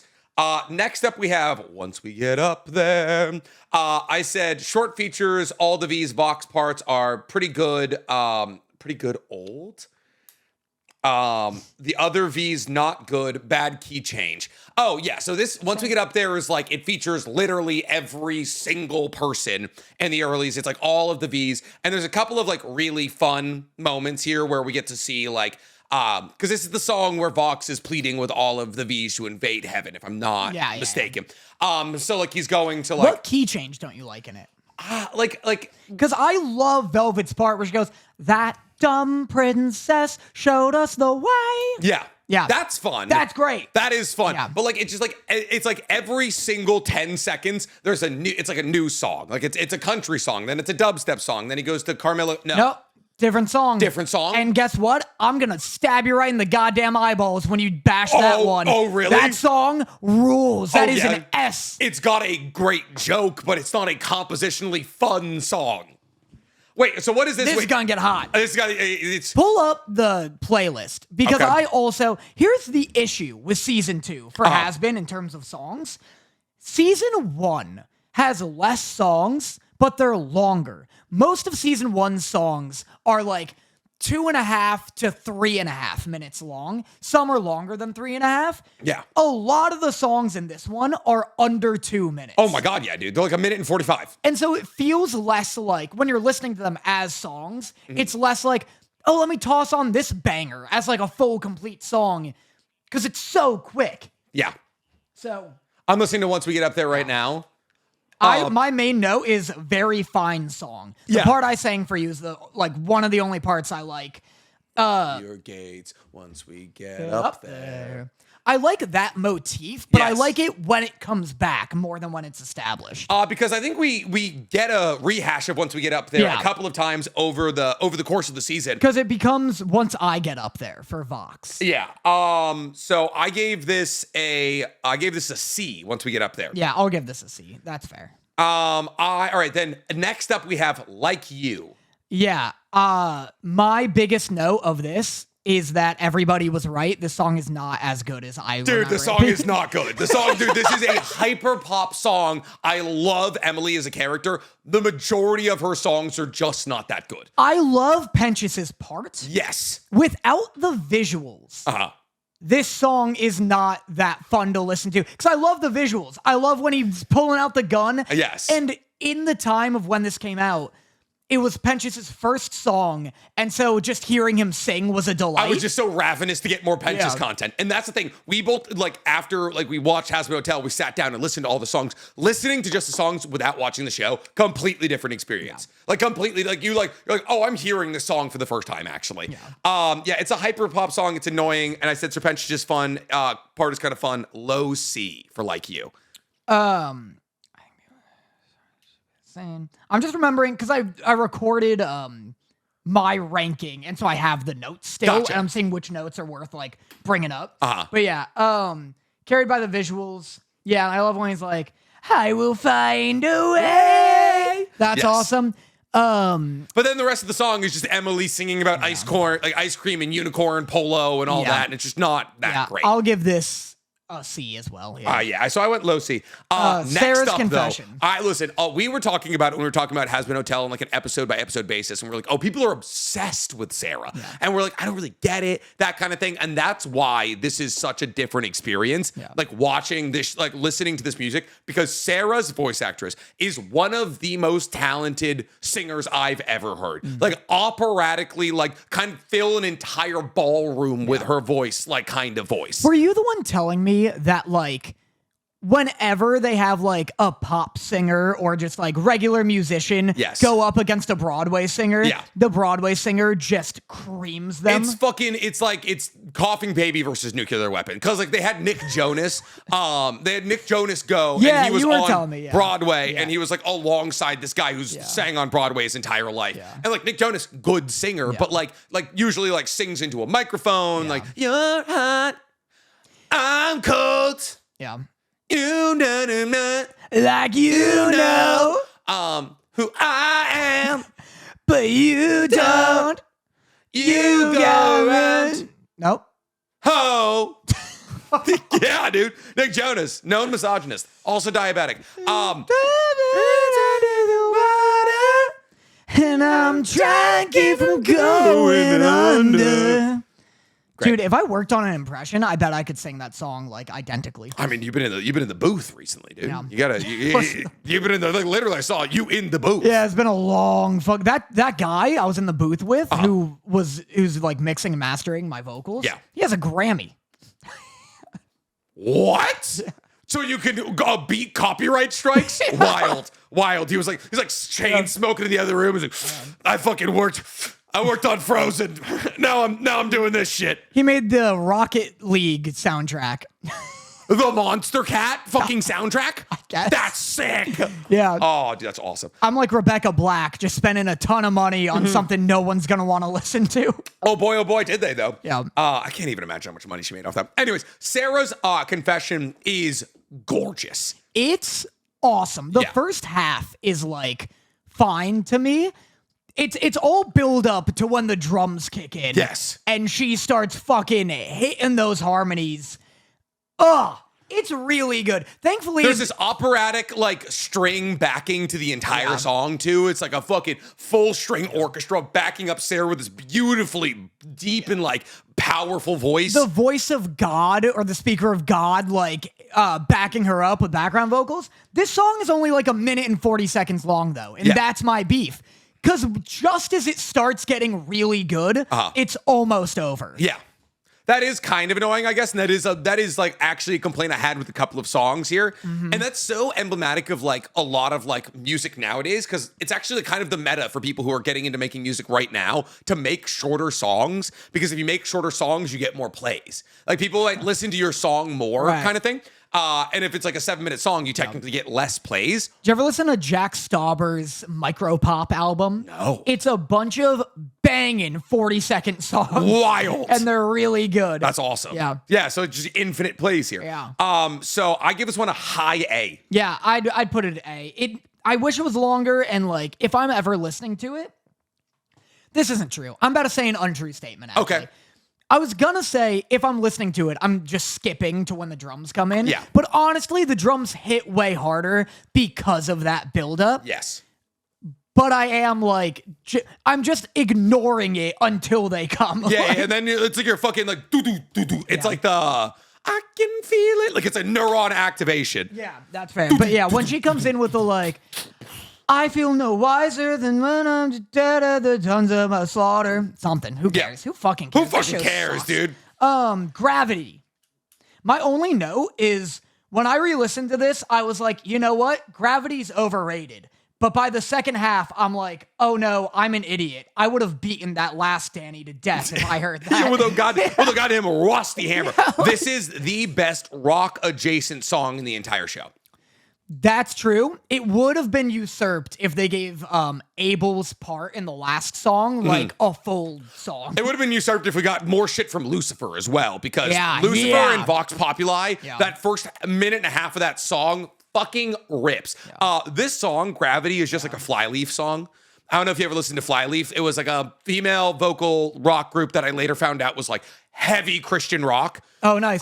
That's how it goes, dude. Skillet. Hosier. Yep. Flyleaf. Dude, I was like this close to getting into the Christian pipeline so hard because I was fucking in there. I need a hero to save me now. And it's just Jesus. Yeah. And listen, ladies and gentlemen, that hero is Jesus. Hi, Nick. I'll be your pastor today. Jesus Christ. Oh, God. Please. Oh, man. Please. Nick is doing like a camp counselor straddle on his chair, but Secret Labs chairs are real wide, real unaccommodating. Hi, I'm Nick. God. I'll be your use. God. Yeah, it's bad up there. I shouldn't be here right now. I'm stuck. Oh, careful of the statue. Jeez. Oh, Danny, hold on. It's high stakes. Danny, this might have been this might have been bad. Yeah, I'm waiting to hear a snap. My leg's stuck. Okay, we're good. We're good. Dude, yeah, that Skillet music video is so funny too, because anytime they say hero, it just cuts to a bunch of like firefighters. And just firefighters and like cops, yeah. It's like, yeah, I guess they are the heroes, but you know, you're like, good. I need a He's like, are you actively in fires all the time? It's a song about just being caught in your own arsenic fires. I wish he sang the whole thing under a bunch of flaming rubble. Yeah. Dude, that drummer... Please. That was like my first music crush ever, that drummer who's just wearing raccoon makeup on her eyes. I forgot their drummer was also their screamer. Yeah. And also their it was a girl. Yeah.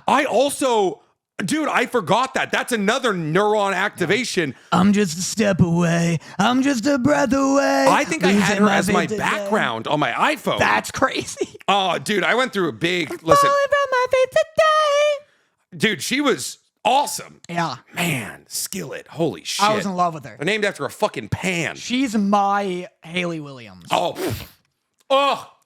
It's a well-known fact, even to Dorothy, that I would leave her for Haley Williams if the opportunity ever arose. I'm not superhuman. My voice will be here today. Haley Williams is, I think, married to somebody in Paramore. Haley Williams is on the rise. Fucking Haley Williams, awesome. Anyways, I said any song with Adam in it is incredible. That's just... He's barely in it. I know. I could have used some more. Yeah, he's like a background track. Definitely could have used more. Mid-S.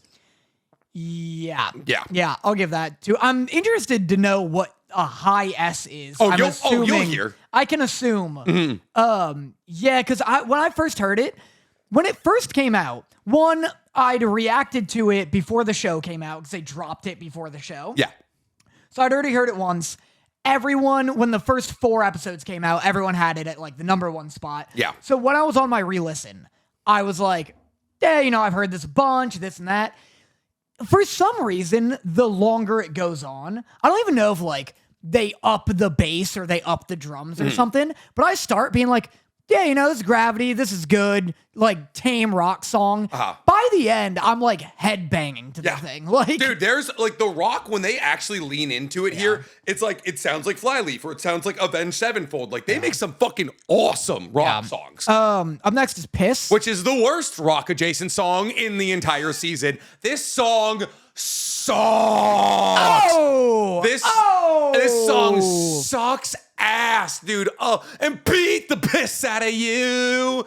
Worst duet, Cherry Bomb. I love her as a character, kind of. Not even. I'm lying. You don't have to. She's barely in it. She's the worst singer in the entire cast, I would say. I will not suffer this. You're right, though. Yeah, she is the worst singer in the cast. Probably. That's not to say that she's not talented. She's a good singer. Yeah. I think she's just fighting against an Australian accent she does not have. The thing. Both Penchus and Cherry Bomb are fighting against accents they don't fucking have throughout this entire song. Penchus fights against nothing. That's fair. Penchus is so beautifully That might singing. be his actual voice, if we're being real. He's so good at singing as Penchus. This song, I really like, except the part where the middle's bad. They start doing storytelling breaks. I hate the storytelling breaks. I don't like the middle where she's like, get lit. What the shit? Like, that's tough. I like how it opens.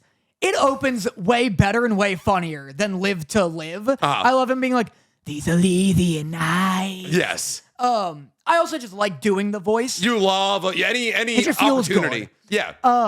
I like that, and I like the end when it's like really ramping up and they're hitting their harmonies together. That middle is hard to get through. It's just not a good song. It's not a good song. This might be my worst song of the season. This is your E? This might be, if there was, I have this at a low C. Is this, if E was unlocked, in the bowels of E, no, does this I don't think anything from this season would be like thrown into E. Like if you're like, oh, relative bell curve scaling, yes. Yeah. I would put this as low as I could. I would say low C, high D, if I'm being like real with myself, is like where I would put this. I'd give this a B. There's parts I like about it. I think this is better. I'm more generous. I'm more likely to listen to this than Once We Get Up There or Like You. Okay, yeah, that's fair. I'll listen to Piss sooner than I'll listen to Like You. Yeah, Like You is bad. Yeah. I also put Like You at a low C. So yes, these are like kind of tied for me. Can you give me your score for Speedrun to Redemption before you give any notes? You immediately want my score. Yeah. Nothing. Mid B. This is an S song. This is an S tier song. Mid B. I love this Speedrun to Redemption. This is a song that's aided by the visuals. This is a song that's more fun while watching than listening. I disagree. I love everything, every word Charlie says and how she says it is hilarious to me in this. Yes. It's so good. I love her being like, step 2, bid the booze adieu. Like, I think, here's a hobo a dime. Yeah. Yeah, give up. And I love when she's like, get depression and start talking like this. Yeah. Fuck, it's funny. Yes. And here's the thing, I may be showing my hand a little bit because I went to San Diego Comic-Con this past year and saw the Hazbin Hotel Hell of a Boss panel. Yeah. And I did promptly fall in love with Charlie's voice actor. Yes. She was a delight. She has actually the best smile I've ever seen in my entire life. Love that for her. And the fact that she's really funny this season and doing like really fun inflections with her voice in the song. Yeah. I'm just smitten. It's so funny because listening to the entire album through, it's like kind of revisionist history for Charlie this season. Because I'm like, I'm like listening to it. I'm like, Charlie was awesome this season. She's so funny. Yeah, but then like that ignores all the parts where like she's kind of the worst over the course of the non-sing-songy parts of the season. Yeah. So I said the messaging is really fun. I love how frantic Charlie gets. Compositionally, not all that great though. I think this is the funniest song. Yes. And that's enough for me. Maybe. Maybe. What would the Carmilla joke is just still so good. I just love the just that. I just love that he keeps trying it. Everyone's like, fucking stop. I love a kind of joke like that. Yeah, that's fair. Yeah, this is an S. Yeah, me. but like Charlie realizing that like fucking Angel might have to die to be redeemed over the course of the song, very funny. Yeah. This has a lot of like earworms, I guess. I was trying to think of literally any other term because I hate the term earworm. Yeah. I sound like an ancient man casting a spell. You know those fucking ones that you like, the earwigs that like you awful. They have horns and spikes. I don't think they actually go in your ears. I like to think that they don't. They look like they're from hell. They might centipedes, I think, are from hell. There's a couple of animals that like are from hell, and I believe the ocean leads there. But there's a few chunks in this song that will just get stuck in my head. Yeah. And that is really a mark of a great song for me personally. Yeah. And we'll get to Don't You Forget. No. Don't you forget. Don't you forget. You are my pet. At least not yet. That part's great. We'll get to a song pretty soon that is almost exclusively like chunks that have gotten stuck in my head as like stems. But yeah, Don't You Forget. How do you feel about this song? I love this song. Yeah. I love any reprisal of the song, but this is the better of the two because obviously Vox remixes this later.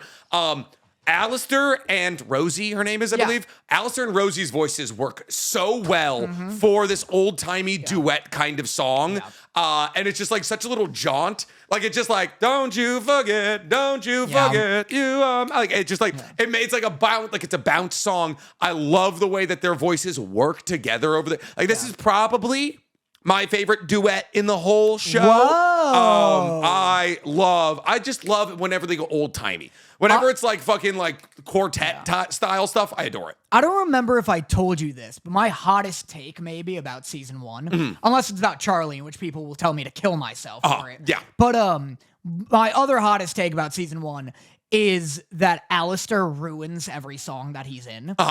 And like he is in so many duets in season one, and they're all great. Yeah. Until he enters, and then they're just okay.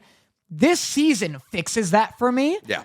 And this song is the first time that it feels like his voice isn't completely clashing with the vibe of the song. Yeah. I love that they like work in synergy with each other. Yeah. Because that's the kind of thing like because of the radio filter. Yeah. Like he should be in a transatlantic like ask song. Yeah.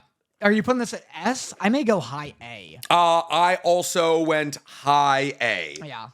I actually went low A on this. Crazy. Would you change that now? I would change it to high A. Wow. Yeah, I love how fucking, it's so much fun. I think my beef with it is that it's short. That's my beef with so many of It's these. a short-ass fucking song. It's like 1 minute and 20 seconds long. It works for the show because they can get more plot in, like the shorter the songs are, while still giving us songs. But yeah, when you're doing like a music ranking or when I'm driving, like other than Gravity and maybe the last songs, I love Abel's part. Yes. There's not a lot of songs that I'm gonna like throw on to listen to on a drive because they're so fucking short. Yeah. Whereas season one, I listen to Loser Baby 1,000 times. Because it's 3 minutes long. Yeah, like it's a full real song. Yeah, like a regular ass song. Another real hitter coming up here. Speaking of voice acting crushes. Oh, really? Oh, dude. All right. So next up we have Clean It Up, which is Nifty's song. And this song fucks. But outside of that, I saw a recording of Kimiko Glenn recording the song, like a video recording of her recording it in the studio. And I was smitten. Yeah. I was smitten in my mittens, God. Because it looked like she's just like beaming the whole time. Like, she's like smiling ear to ear doing it. And I'm like, oh, she's having so much fun. And I was like, she is so cute. She's 7 years older than me, but she is so cute. Is Kimiko Glenn, older people can be cute. Fair. Is she, what is her name? From The Boys? No. Gotcha. That's another, Kimiko is her name. In The Boys? In The Boys. And then Kimiko's, I looked up Kimiko Glenn and its safe search is off. Okay. Why did I need safe search for her? Kimiko's actress name is Karen Fukuhara. Oh, yeah, I love Karen Fu. Yeah. I don't know Kimiko. This name's so familiar. Maybe it's just because you're always bringing her up. Yes, I am bringing her up all the time. But this song is so much fun. It's a legit J-pop song broken up with English swears, which is awesome. Like, I just love her. Like, she's like, it's the worst hotel in the entire world, and I get to clean it up. And then Charlie's like, this isn't working. Try something else. Immediately descends into just straight Japanese. And then every, 10 seconds, it's like, shit, fuck. Yeah. And I'm like, this is awesome. It's like, da-da-da-da-da, or it's like, da-da-da, trash. Yeah. Land of my dreams. Dude, so much fun. I love this song. My biggest issue with it, the only thing keeping it from being like, go on. I love it. Sing it out. I don't have the voice for that. It's high. Both of us are on Saturday voice right now. What is it? Beautiful house. Hotel of my dreams. The most beautiful. It's like magical land, hotel of my dreams. Yeah, adorable. The beautiful place that I ever see, and I get to clean it up. My only issue, and the thing that'll keep it from being more than low S. Yes. Is the fact that it is 61-second song. It is. I think it's the shortest song of the season. Yeah. And so I put it at high A. Yeah, that's fair. High A, low S. And I bet people are going to be like, oh, well, what do you want these songs to be 11 minutes long? They're perfect the way they are.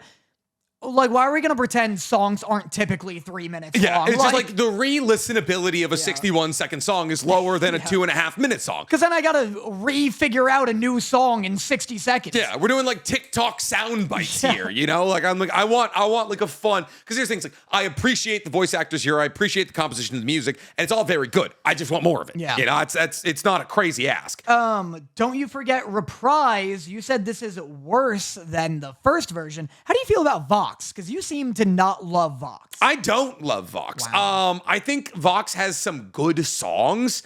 It's just I don't it's just every time he comes in, I love dubstep. The dubstep is just so generic. It's just bounce, and I just it's so boring. His backtracking, I just find boring every time he comes in. And so it's kind of how you're every time Alistair came in season 1, he works against any voice he's in. So anytime Vox comes in, I'm like, oh, I liked what we were doing before you were singing more. Interesting. Yeah. We're diametrically opposed in this because I love Vox's singing voice a lot. Yeah, I think he's a very talented singer. I don't even mean I'm oh, you're calling him a shit singer. The vibe he exudes is a vibe I like. Mm-hmm. I think this is I like this better than the original version because of that switch in power dynamic. Well, that's the thing. My literal notes is oh, I don't like the backing we got for Vox, but the fact that he takes over the Don't You Forget Reprise to his own beat implies that he's taking control of Alistair. Well, I love it because it starts with Vox, and then Alistair takes the power from him. And you're like, oh, that's classic Alistair. He's always confident. He's always on top. And then Vox takes it back. Mm-hmm. And that's really cool. Yeah. And I do like the dubstep, but it's because the only songs I listen to are Bangarang and Bundem. Yeah, Munda, Bangarang, oh my God! I forget what that one was called. And End of the Solstice or something. Some shit like that. Yeah. Fucking old Skrillex names were put insane. That phone down. Yeah. God, those were good. God, those music videos were insane. Something about an equinox or a solstice. Mm-hmm. I give us a mid B. I give this an A, maybe. Never mind, Danny. An A, maybe. Yeah. I just realized what is my actual worst song of the season. You're wrong. Because you cuck. Up next we have Bad With Us, which I gave a grade of a D. You're wrong, idiot. Yeah? This song rules. Song sucks. Every key change is better than the previous. It's so all untrue. In my head. It's so good. I love the fucking so I've had a stroke of luck. It's true, but I'm not one to rest on my laurels. Yeah. That's great. The opening's great. The Western shit's great. No, that's like the worst part. Oh my God. He's just popping around. He's popping around being like, oh, here's 5 seconds of modern country. Here's 5 seconds of some old timey, like classical singing. It's just so. It's all good. It's so compositionally messy. It's not, and you're wrong. All over it's the map. fucking TikTok of music. Sometimes I love just getting a 5-second blast of dopamine. Yes. And just switching. I can't do it. I like when a song builds and there's no build to any of this. Golly. It's like sitting in a car with somebody trying to learn manual driving. You're like, you're just jerked forward. I understand. That's good. That's a good sensation. That's a great sensation. Well, not always. Teeth exist. Teeth? Teeth. Yeah. Yeah. There's been a discussion going around. Yeah, listen, a little bit. A little bit of bit's teeth? good. A little bit's good. People, the Escape podcast had asked, do you know what a demigorgon looks like? Yes. If a demigorgon had no teeth, are you slurping your dorp in there? Oh, yeah. Yeah, exactly. Dude, I keep seeing other podcasts being like, this is going around now. Like, podcasts will be like, the Escape Pod has asked, if a demigorgon had no teeth, are you putting your schlong in there? And the podcast co-host will be like, why are we even asking this? The second you ask that question, you've lost the argument. Yeah, that's these are important questions that need answering. Have you never been one of the fellas before? Anytime I see a comment that's like, we've lost the plot here, guys. That guy's never had a friend. We've never found to. the plot of this podcast here. You've never had a friend to talk to if you're not asking if you would put your doink in a demogorgon. Did you see that they were talking about the dockability of the people they've had as guests? You were brought up. Your name was brought up. I was brought up. Yep. I was honored to be brought up. Alex, hat guy, said I'd be in his contenders because he thinks I'd complain about it the whole time, and I guess he finds that funny. I can lighten up any situation. You can absolutely. I'd dock with you. You're top of my list probably. Yeah. I'd say. I'd go ahoy. Oh, because we do. I'd go ring a ding ding. Because there's no way to make it not awkward. You gotta be able to fucking improv. There's got to be jokes in there while you're docking with a guy. No, exactly. I'd bring the bell. We haven't done the bell in a while. Oh, we haven't done tits bell. We haven't done tits bell in a long time. I'm installing it at the next podcast studio. If it is at my house. Which we still need to figure out. It's at your house. It's at my house? Yeah. Okay. Oh, well, Danny has moved into a home. So there was a discussion that we filmed the podcast at his home. But no. The answer is no. I think it's better here. Okay, cool. No driving for me. Anyways, this is a D song. You're wrong. This is an S. This is Funny at least Carmilla a middle joke. S. That's it. Too many changes.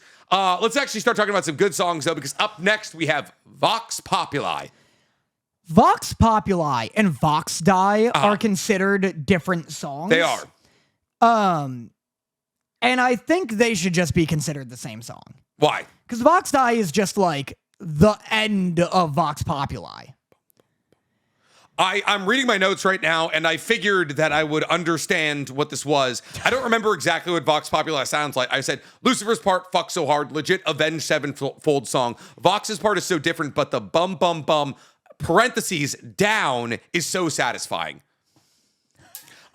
You're writing in fucking Morse code. I'm writing in a way that like I was listening to it in the car, and I was doing voice notes kind of thing. And I was like, the bump, bump, bump is good. Let me see if I can find it. But Lucifer's part was so good. I looked up the voice actor. It's Jeremy Jordan. Jeremy Jordan. Jordan. Ithaca College. And I was like, I want this guy to have his own project. Unfortunately, it's like Newsies and fucking Hazbin Hotel. He's in a ton of shit.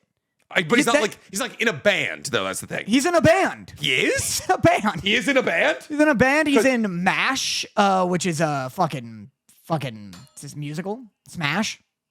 Oh, I think I know what it is. Oh, it's the bum bum bum. Oh yeah. You know the what you're yeah.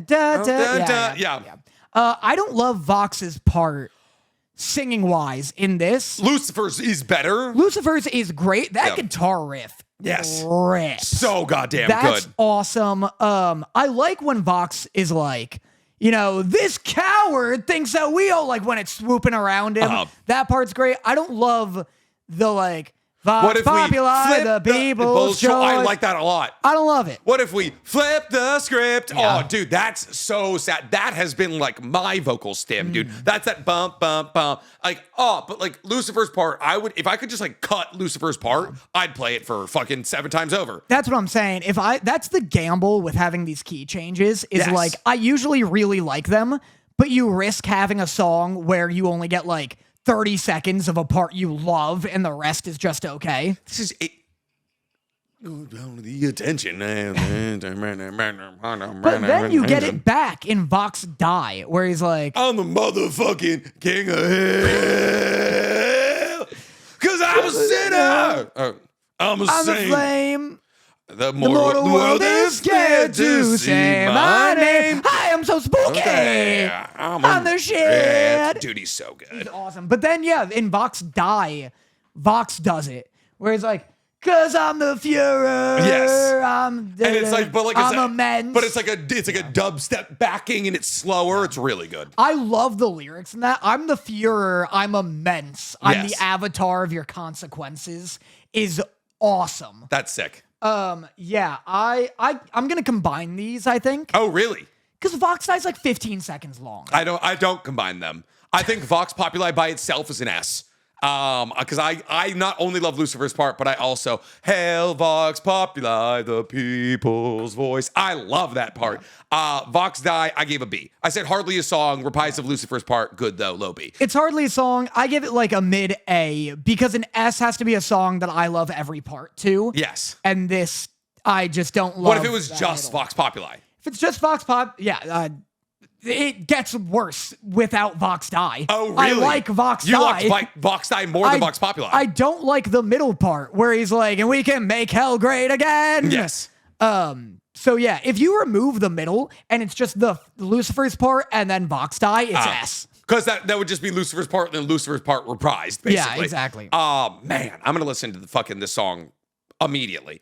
All right. Love and Bottle. This is, dude, we just hit a fucking streak Yeah, we really of good hit a songs stride. here, dude. Love in a Bottle is so good. Love in a Bottle, love in a bottle, love in a bottle. Don't need nothing ain't from a bottle. I love when he gets like real low with it, Yeah. where it sounds like the fucking Fairly Odd Parents song. Where he's like, da da da da da, pour the scotch. Oh, yeah, I yeah. love the sound of tumblers cranking. Dude, he is. Listen, I want my voice to reach a level of bass that Keith David has at some point in my life. It won't. Because that thing is, I yelled too much. Like his voice is so silky smooth. He yells. I want to He fall. goes, this is for cow pussy. This is bovine vagina relaxing. This is for cow pussy. I want to fall asleep in his voice so bad. I want a Christmas album from him so fucking badly. Keith David, the man that you are. Man, I fucking love this song. I love how it devolves. Love in a bottle. Yeah. Can't have nothing if it ain't from a bottle. This is an S. Yeah. This is a mid S to a high S song. Fuck, this song rips, but it is not as good as the next song on this list because the next song on this list is the actual best song of the season, Losing Streak. Interesting. Dude, Losing Streak it's a legitimate Bond song. Not Jeremy Jordan. You're Blake playing Roman. for the rush, for that royal flush. But the next best thing we'll do. Yeah. You want to spend your chips on these rosy lips, trying to get me next to you. Wow, I love that song, dude. Blake Roman, the man that you are. Blake Roman, not Roman Polanski. Different guy. Roman Polanski is an American politician. No, he's not. Roman Polanski? Yeah. Political voice, at the very least. No? Roman Polanski was a movie director. That's the who, one. I believe, like, tried to marry his stepdaughter or something like that. Something like that. Yeah. Oh, wait, are you thinking? Hold No, up. he did like a Woody Allen thing. They're That's the similar. Woody Allen, yeah. Who actually did marry his Stepdaughter. stepdaughter. He did that, but Roman Polanski also was like in love with a 13-year-old. So Good. and then he fled to Russia. Good. So Losing Streak is a legitimate Bond song. I think Blake Roman may be the most talented man on earth. The chorus is so good. It's my vocal stim. High notes, dude. The way that Blake Roman can hit a fucking high note, it's like Mariah Carey level. It's insane. He's insane. I heard he asked for the song to be put in a higher key. Like he was like Balls. He was like Balls, dude. He was like, this is pussy shit. I can bump it up. That's crazy. Yeah, this is a beautiful song. Again, the only issue is that it's like 40 seconds long. I want it to be fucking. I want like a rock album. I want a full like a rock opera. Blake Roman fucking album from this song. He's an unimaginably good singer, and I don't think either song is as good as Loser Baby, and maybe that's because Loser Baby has both of them. Exactly. But I'm more likely to listen to Loser Baby than Love in a Bottle or Losing Streak. But Losing Streak is like, for as long as it's here, which is a short amount of time, it's beautiful. Every single second is like pure defined gold. Yeah, it's spectacular. Can I tell you something embarrassing? Yeah. If we're talking strictly as like listening in the car kind of music, Easy might be my favorite Wait, song. what do you give Losing Streak? It's like an S. High S's. Yeah. I think it's the best song for the season. I think it's at least got to be like, I don't know if I can give it a high S because I want it longer. But like, I guess it's high S. It's probably one of the best. Easy is maybe that I love you. As a song you're just listening to in the car, this is the one that feels the most like just a song rather than like a Broadway thing or like a part of like a TV show. You know what I said that this song is? It is a song you hear in a club at the movie. Yeah. In a movie. Like you're like, this is a Fast and the Furious background song it's for like sure. Everyone's hitting like one of these, listening to the song in some like weirdly empty club. Yeah, I don't know what it is. I can't help it. I just bump to this song, dude. She's a great singer. I love Encanto, which she plays Maribel in Encanto. And it's just like, your hand, my hand, your body and mine. I think I mixed those up, but... Can I say something? Yeah. Truth circle here. A cone of silence. Put the puppet on, make him say it. That's what this is for? Oh, that's actually... Oh, man. That's huge. That's huge here. So, I'm actually not a big fan of Stephanie Beatrice's voice. I feel as though she gets blown out by everybody else in the cast. I feel as though when she sings... she goes higher than her speaking voice, and it just feels too Disney for me. I do like the Latino backing of the song, and like I said, it feels like a song in here in a club in a movie. But Stephanie Beatrice, really any song that she sings, I can't get behind it. Wow. Don Quixote. That's a bold take you had there about Stephanie Beatriz. I obviously don't agree with it because I'm terrified of the Hazbin Holted community, and I think she's an incredibly talented actor. But I do understand what you're saying about that. Musically, she doesn't feel as talented as everybody else. But you know what? Hey, it's your job to say your opinion online, and sometimes people are really mean to you about that. And because you're new to existence, I want you to know that. But listen, bold take and very brave one to go out like that.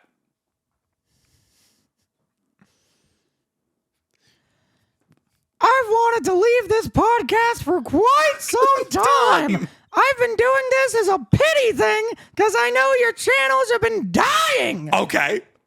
And now, more than ever, I'm contemplating not only leaving the podcast, but cutting off contact with you entirely. Yeah.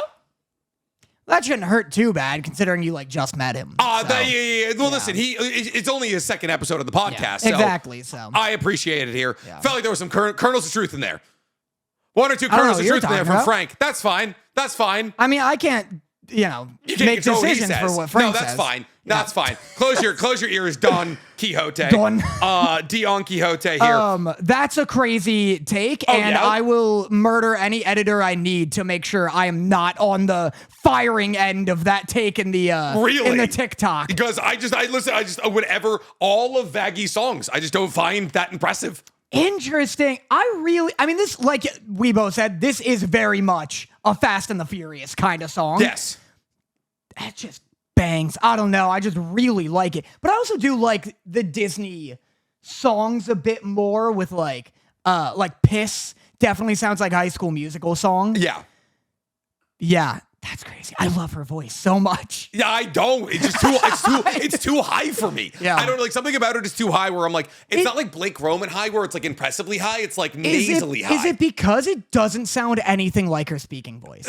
There's that for sure where I'm like, oh, they brought in another actor to do the singing for Stephanie Beatriz. It feels that way. Like when she comes in swinging with a song, it is like this isn't the same person. Yeah, because also like she's doing her Brooklyn Nine-Nine voice for Vaggie, right? yeah. And that's like not how she talks. Like that's the thing, is everyone's always thrown off when they hear Stephanie like Stephanie Beatrice's singing voice is closer to her actual voice than her like the role, like the voice everybody wants her to do for Brooklyn Nine-Nine or for Vaggie. Oh, interesting. Yeah, like she doesn't sound like that when she talks at all. Very girly voice. What do you give this?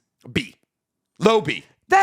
I don't believe you. I think you give it lower, but you're afraid. Nope, I wrote a low B. You can see my notes. All right. Low B. You It's just- a good, like, it's a fun song. I just like, I think I just don't enjoy Stephanie Beatrice's songs that much. That's fair. I think I have to give this an S just by virtue of like, it's the one I listen to the most. Really? It's the one that feels the most like a song separate from being I like probably listen a song in a show. to Vox Populi the most. That's fair. Yeah, that or fucking Losing Streak, I'd say. Yeah. That's fair. Next up we have Brighter, which is a storytelling song. Brighter's sick. I love this one. You're not as hot on Vox as I am, though. I get that Vox does dubstep, but the production of his songs just usually feels lacking. It's too slow. There's too many key changes at the end that doesn't complement his voice. I just like Vox and Vaggie are the two people that kind of take me out of songs. That's fair. I mean, this is very much a storytelling song, and the Yes. visuals complement it a ton. That's the thing. Like, if you're watching the episode, this is Vox's backstory. And it's a cool fucking song. It's a cool story.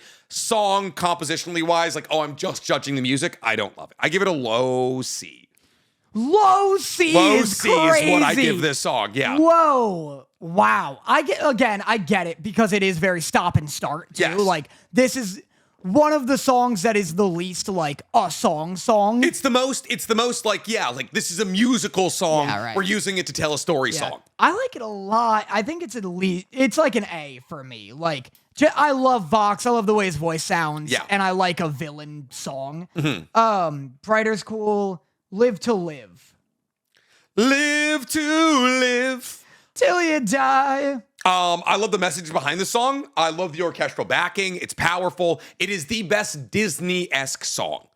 That's fair. Like, it's like, if you put like a Disney musical, it'd be like the first song, the Hazbin Guarantee, Easy, I think is very Disney-esque.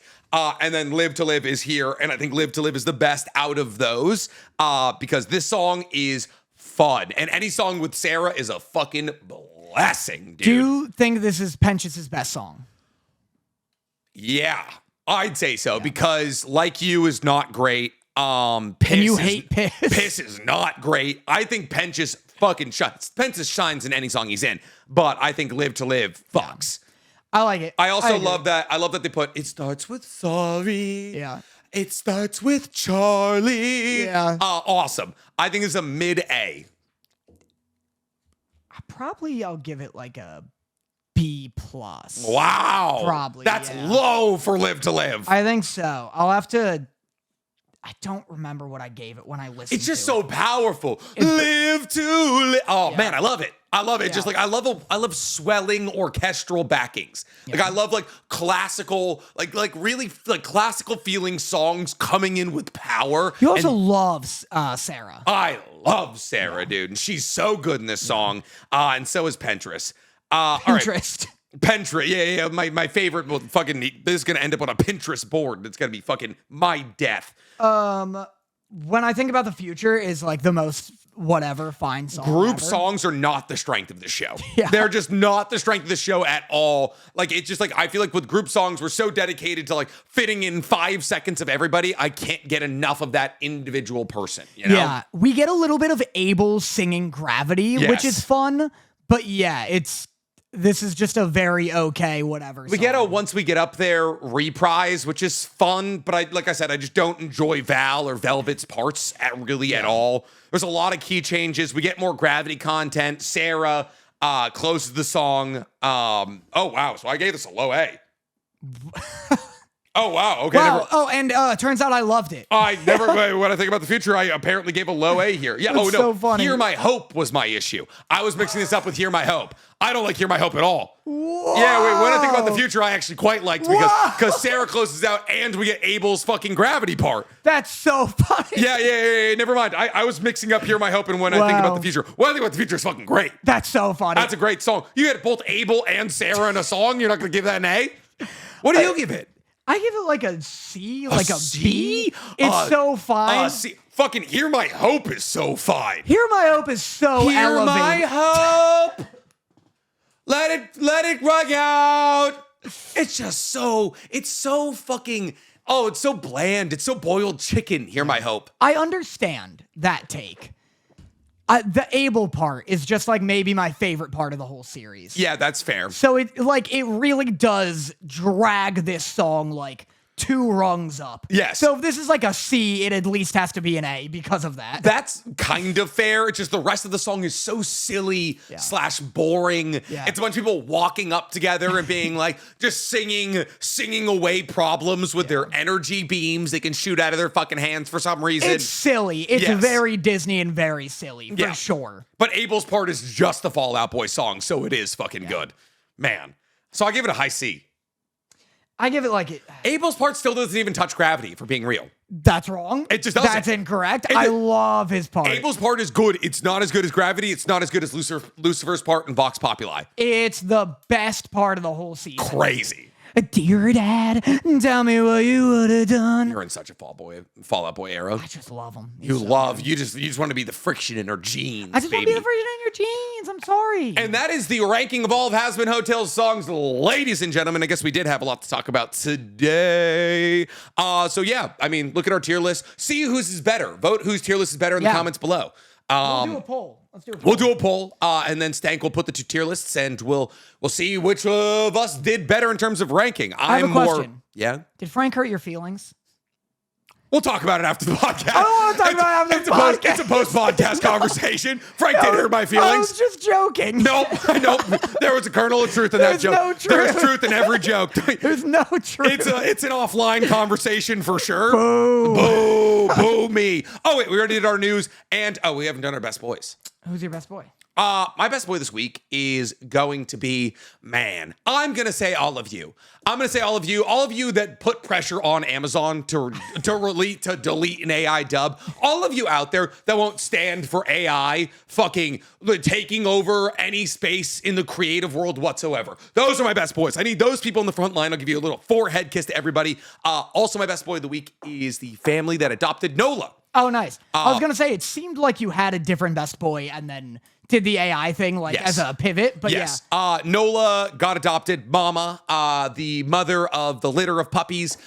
So Wags and Walks is also a best boy. Very happy that she got out there, that she has a family. I think she's the only dog in the house. Maybe she put on some weight, dude. Yeah, she looks good. Her She color is different. She plumped out. All of her fur is healed. I'm so happy. Wags and Walks and her foster did an incredible job with her. My heart is healed. Every single one of the dogs from our litter is officially adopted.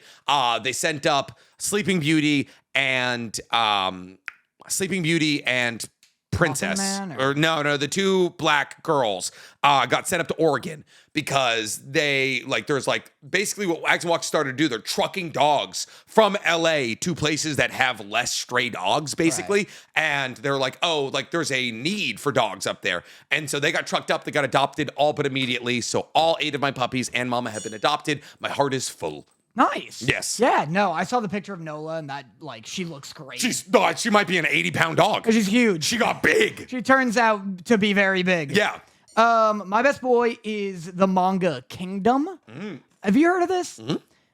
Everyone... Never read it. For years. It's your favorite mangaka's favorite manga. Yeah, you couldn't read it. Yeah. Because for years, it's about feudal China.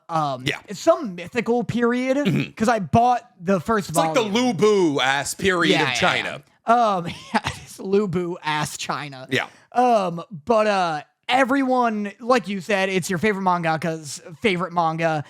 Everyone says it's like Chinese One Piece. It only gets better with each so arc. long. It's long. It doesn't stop improving. Yeah. Viz finally, after decades, just started releasing official English translations. So volume 1 just came out. Jesus Christ. How many chapters do you think there is of Kingdom? You looked that up so blindingly fast. I had to. How many chapters are in One Piece? 1,147 as of this week. 800. I saw that it was broken into 77 volumes. But let's see. Story arcs in Kingdom. there is, man, the art is also so, it's out in 2006, but the art is just so classically 90s. Yeah, it is Kind of looks like Berserk. I'm shocked you just said it came out in 2006. 2006. I thought this was from like 1981. I'm gonna freak the fuck out. I'm getting a gajillion fucking ads right now. There is holy shit, I'm still scrolling. At least 600. I'm at chapter 600 right now. I'm still going. Oh my god. Regardless, still scrolling. Still scrolling, like fast. There's at least 800 chapters. Fucking Kingdom. Yeah, it finally got a volume released officially in English. 860 chapters. My God, I think it's still going. That's nuts. It's ongoing. There's also, I think, a live action show. What? Yeah. Really? I think so. Is it in Chinese? Japanese? So, let me see. Let's see. Kingdom live action. Kingdom live action refers to a series of Japanese films based on the manga. Yeah, no, it absolutely has live action films. Yeah, this is like a Berserk equivalent, everybody says. I'm like 6 pages in, so I can't talk about it being good. Every but journey of 1,000 miles starts with a singular step, and you've taken the singular step. I'm going to check out volume 1. The reason I started is because, like, they're releasing a volume every 2 months for some reason. Weird. I mean, probably because they've been making this manga for 20 fucking years. Well, right, but you would think they'd be able to just like translate a fucking bunch of it and then fair. drop Actually, it. yeah, you have a huge amount of runway in front of you here. I thought you were saying they were only like releasing a chapter every 2 months. I'm like, because the mangaka's fucking dying. Probably. No, yeah, I mean like the English volumes drop every 2 months. That's weird. So this seems like a good way to be able to like keep up with it at a manageable pace. There's undoubtedly fan translations of it out there. There are, but I don't trust that necessarily. I don't know who's translating it. Fan translators work fucking hard, dude. They get that shit translated like I've had to translate for myself, like, like the Japanese raws come out, and I'll have to like try and like be like, I gotta get ahead of everyone else here, and I'll like be translating a JJK chapter myself. Fucking hard. So goddamn hard. But all right, we've already done our news and our best boy. So that brings us to our favorite part of the podcast, Love Letters, where we poll our live audience to ask us a question here live. And if you guys want to get the podcast 2 whole days early and get 2 hours of additional Nick and Danny content every single month, guys, you can become a member of the Patreon for $4.99 a month. Our most recent episode over there was a reaction of Dragon Ball Evolutions. We've also done the first Naruto movie. We're going to be doing the second Naruto movie here pretty soon. So, Danny, what do we have? Sir Knight asks, what 3 characters from anime would you like to play D&D with, and who would you have be your dungeon master? I have a really kind of lazy but good answer. Okay. I would take Momo, Okarun, and Gigi. And Momo would DM. That's a good answer because they're all creative and they all like have experienced a ton of things. So like their characters would be interesting. Gigi is funny. Okarun's like a super nerd. So he's making some like crazy ass build. And Momo is obviously, Well, I think Momo... How does she play into this? I think Momo would be a good reluctant DM. Like, I think she's one of these people who wouldn't want to do it, but if, like, forced into the situation, would crush it, and it'd be really fun. I think Okarun would hate the direction she takes it in, and it would end with him realizing she's actually good and competent at it. That would be fun. No, honestly, I think Okarun would be a good DM. Well, I think that's, like, the go-to obvious answer. Yeah, Okarun is the DM that they're allowing to actually play in one campaign. They're like, okay, you can take the week off. Exactly. I think they'd be good. Because Okarun would he would nerd out. Okarun would have like a play table. He'd have like pieces built. He would have like figurines of everyone painted already. I think it's like a classic situation of like, Okarun's supposed to DM. For whatever reason, he can't. Yes. Momo has to step in, and Okarun's like complaining about it the whole time, but she's like secretly crushing it. Now, because like now that I'm thinking about it, I couldn't see Momo playing D&D. Yeah. I could see Momo DMing DD. Yeah. Actually, I could see her playing, but I could see her being the invite. Like, we're inviting somebody to play, and she's like, this is stupid, and then she falls in love with it. Yeah, exactly. I could see them all being into it. Ira's there because she's in love with Okarun. Any of those, Ira is there. And then, Granny, Turbo Granny would be a funny addition. She'd be like the Chaos Goblin, you know? They'd be like, we walk into a bar, she'd be like, Fireball. Yeah. Be like, what? That's why I didn't ask how big the room is. I said fireball. they want the question. I think wanted like multiple different anime, but I really think the Don Don crew is the perfect. It's crew. really any of those trios would be really good. Like I'd want Nezuko, Tanjiro, and Zenitsu I don't think I would. I think they'd be really boring. and Inosuke. I think they'd be boring to play D&D. No, you're right. Zenitsu and Tanjiro wouldn't be fun. Inosuke would be fun. I think Nezuko could be sneaky fun. Maybe Nezuko like doesn't really have an established personality. Fair, outside of being like a dog, essentially. Yeah. Like, And I was sort of trying to think of like who'd you want from the Hashira. like Rengoku, Tengen, And Mitsuri. would be fun. Yeah, that'd be good. There would be a lot of, and then like maybe Snake Boy as well. Yeah. He'd be good. But They're more colorful. cool. All right. Well, that's all we got for this week, ladies and gentlemen. We appreciate you checking in for another week of Otakus Anonymous. We will see you next week, right? You'll be around. You'll be back I'll around. be around. Yeah. And I think we are regularly scheduled up until pretty much January because your boy is going to be gone for a month. So we'll be doing just online pods, basically. We're going to try and get one out right before I leave and then online pods. I'm leaving in December, so Yes. Oh, yeah. So Are you going back for Christmas? yeah. Gotcha. Karen, he's going to see you. Is your mom coming up? No. You don't celebrate Christmas with family ever? No. Yeah. We're meeting in Japan in like late January. Oh, gotcha. So like we'll kind of do it then. Yeah. But all right, guys, we love you so much and we'll catch you on the next one. Bye. Bye. Mwah.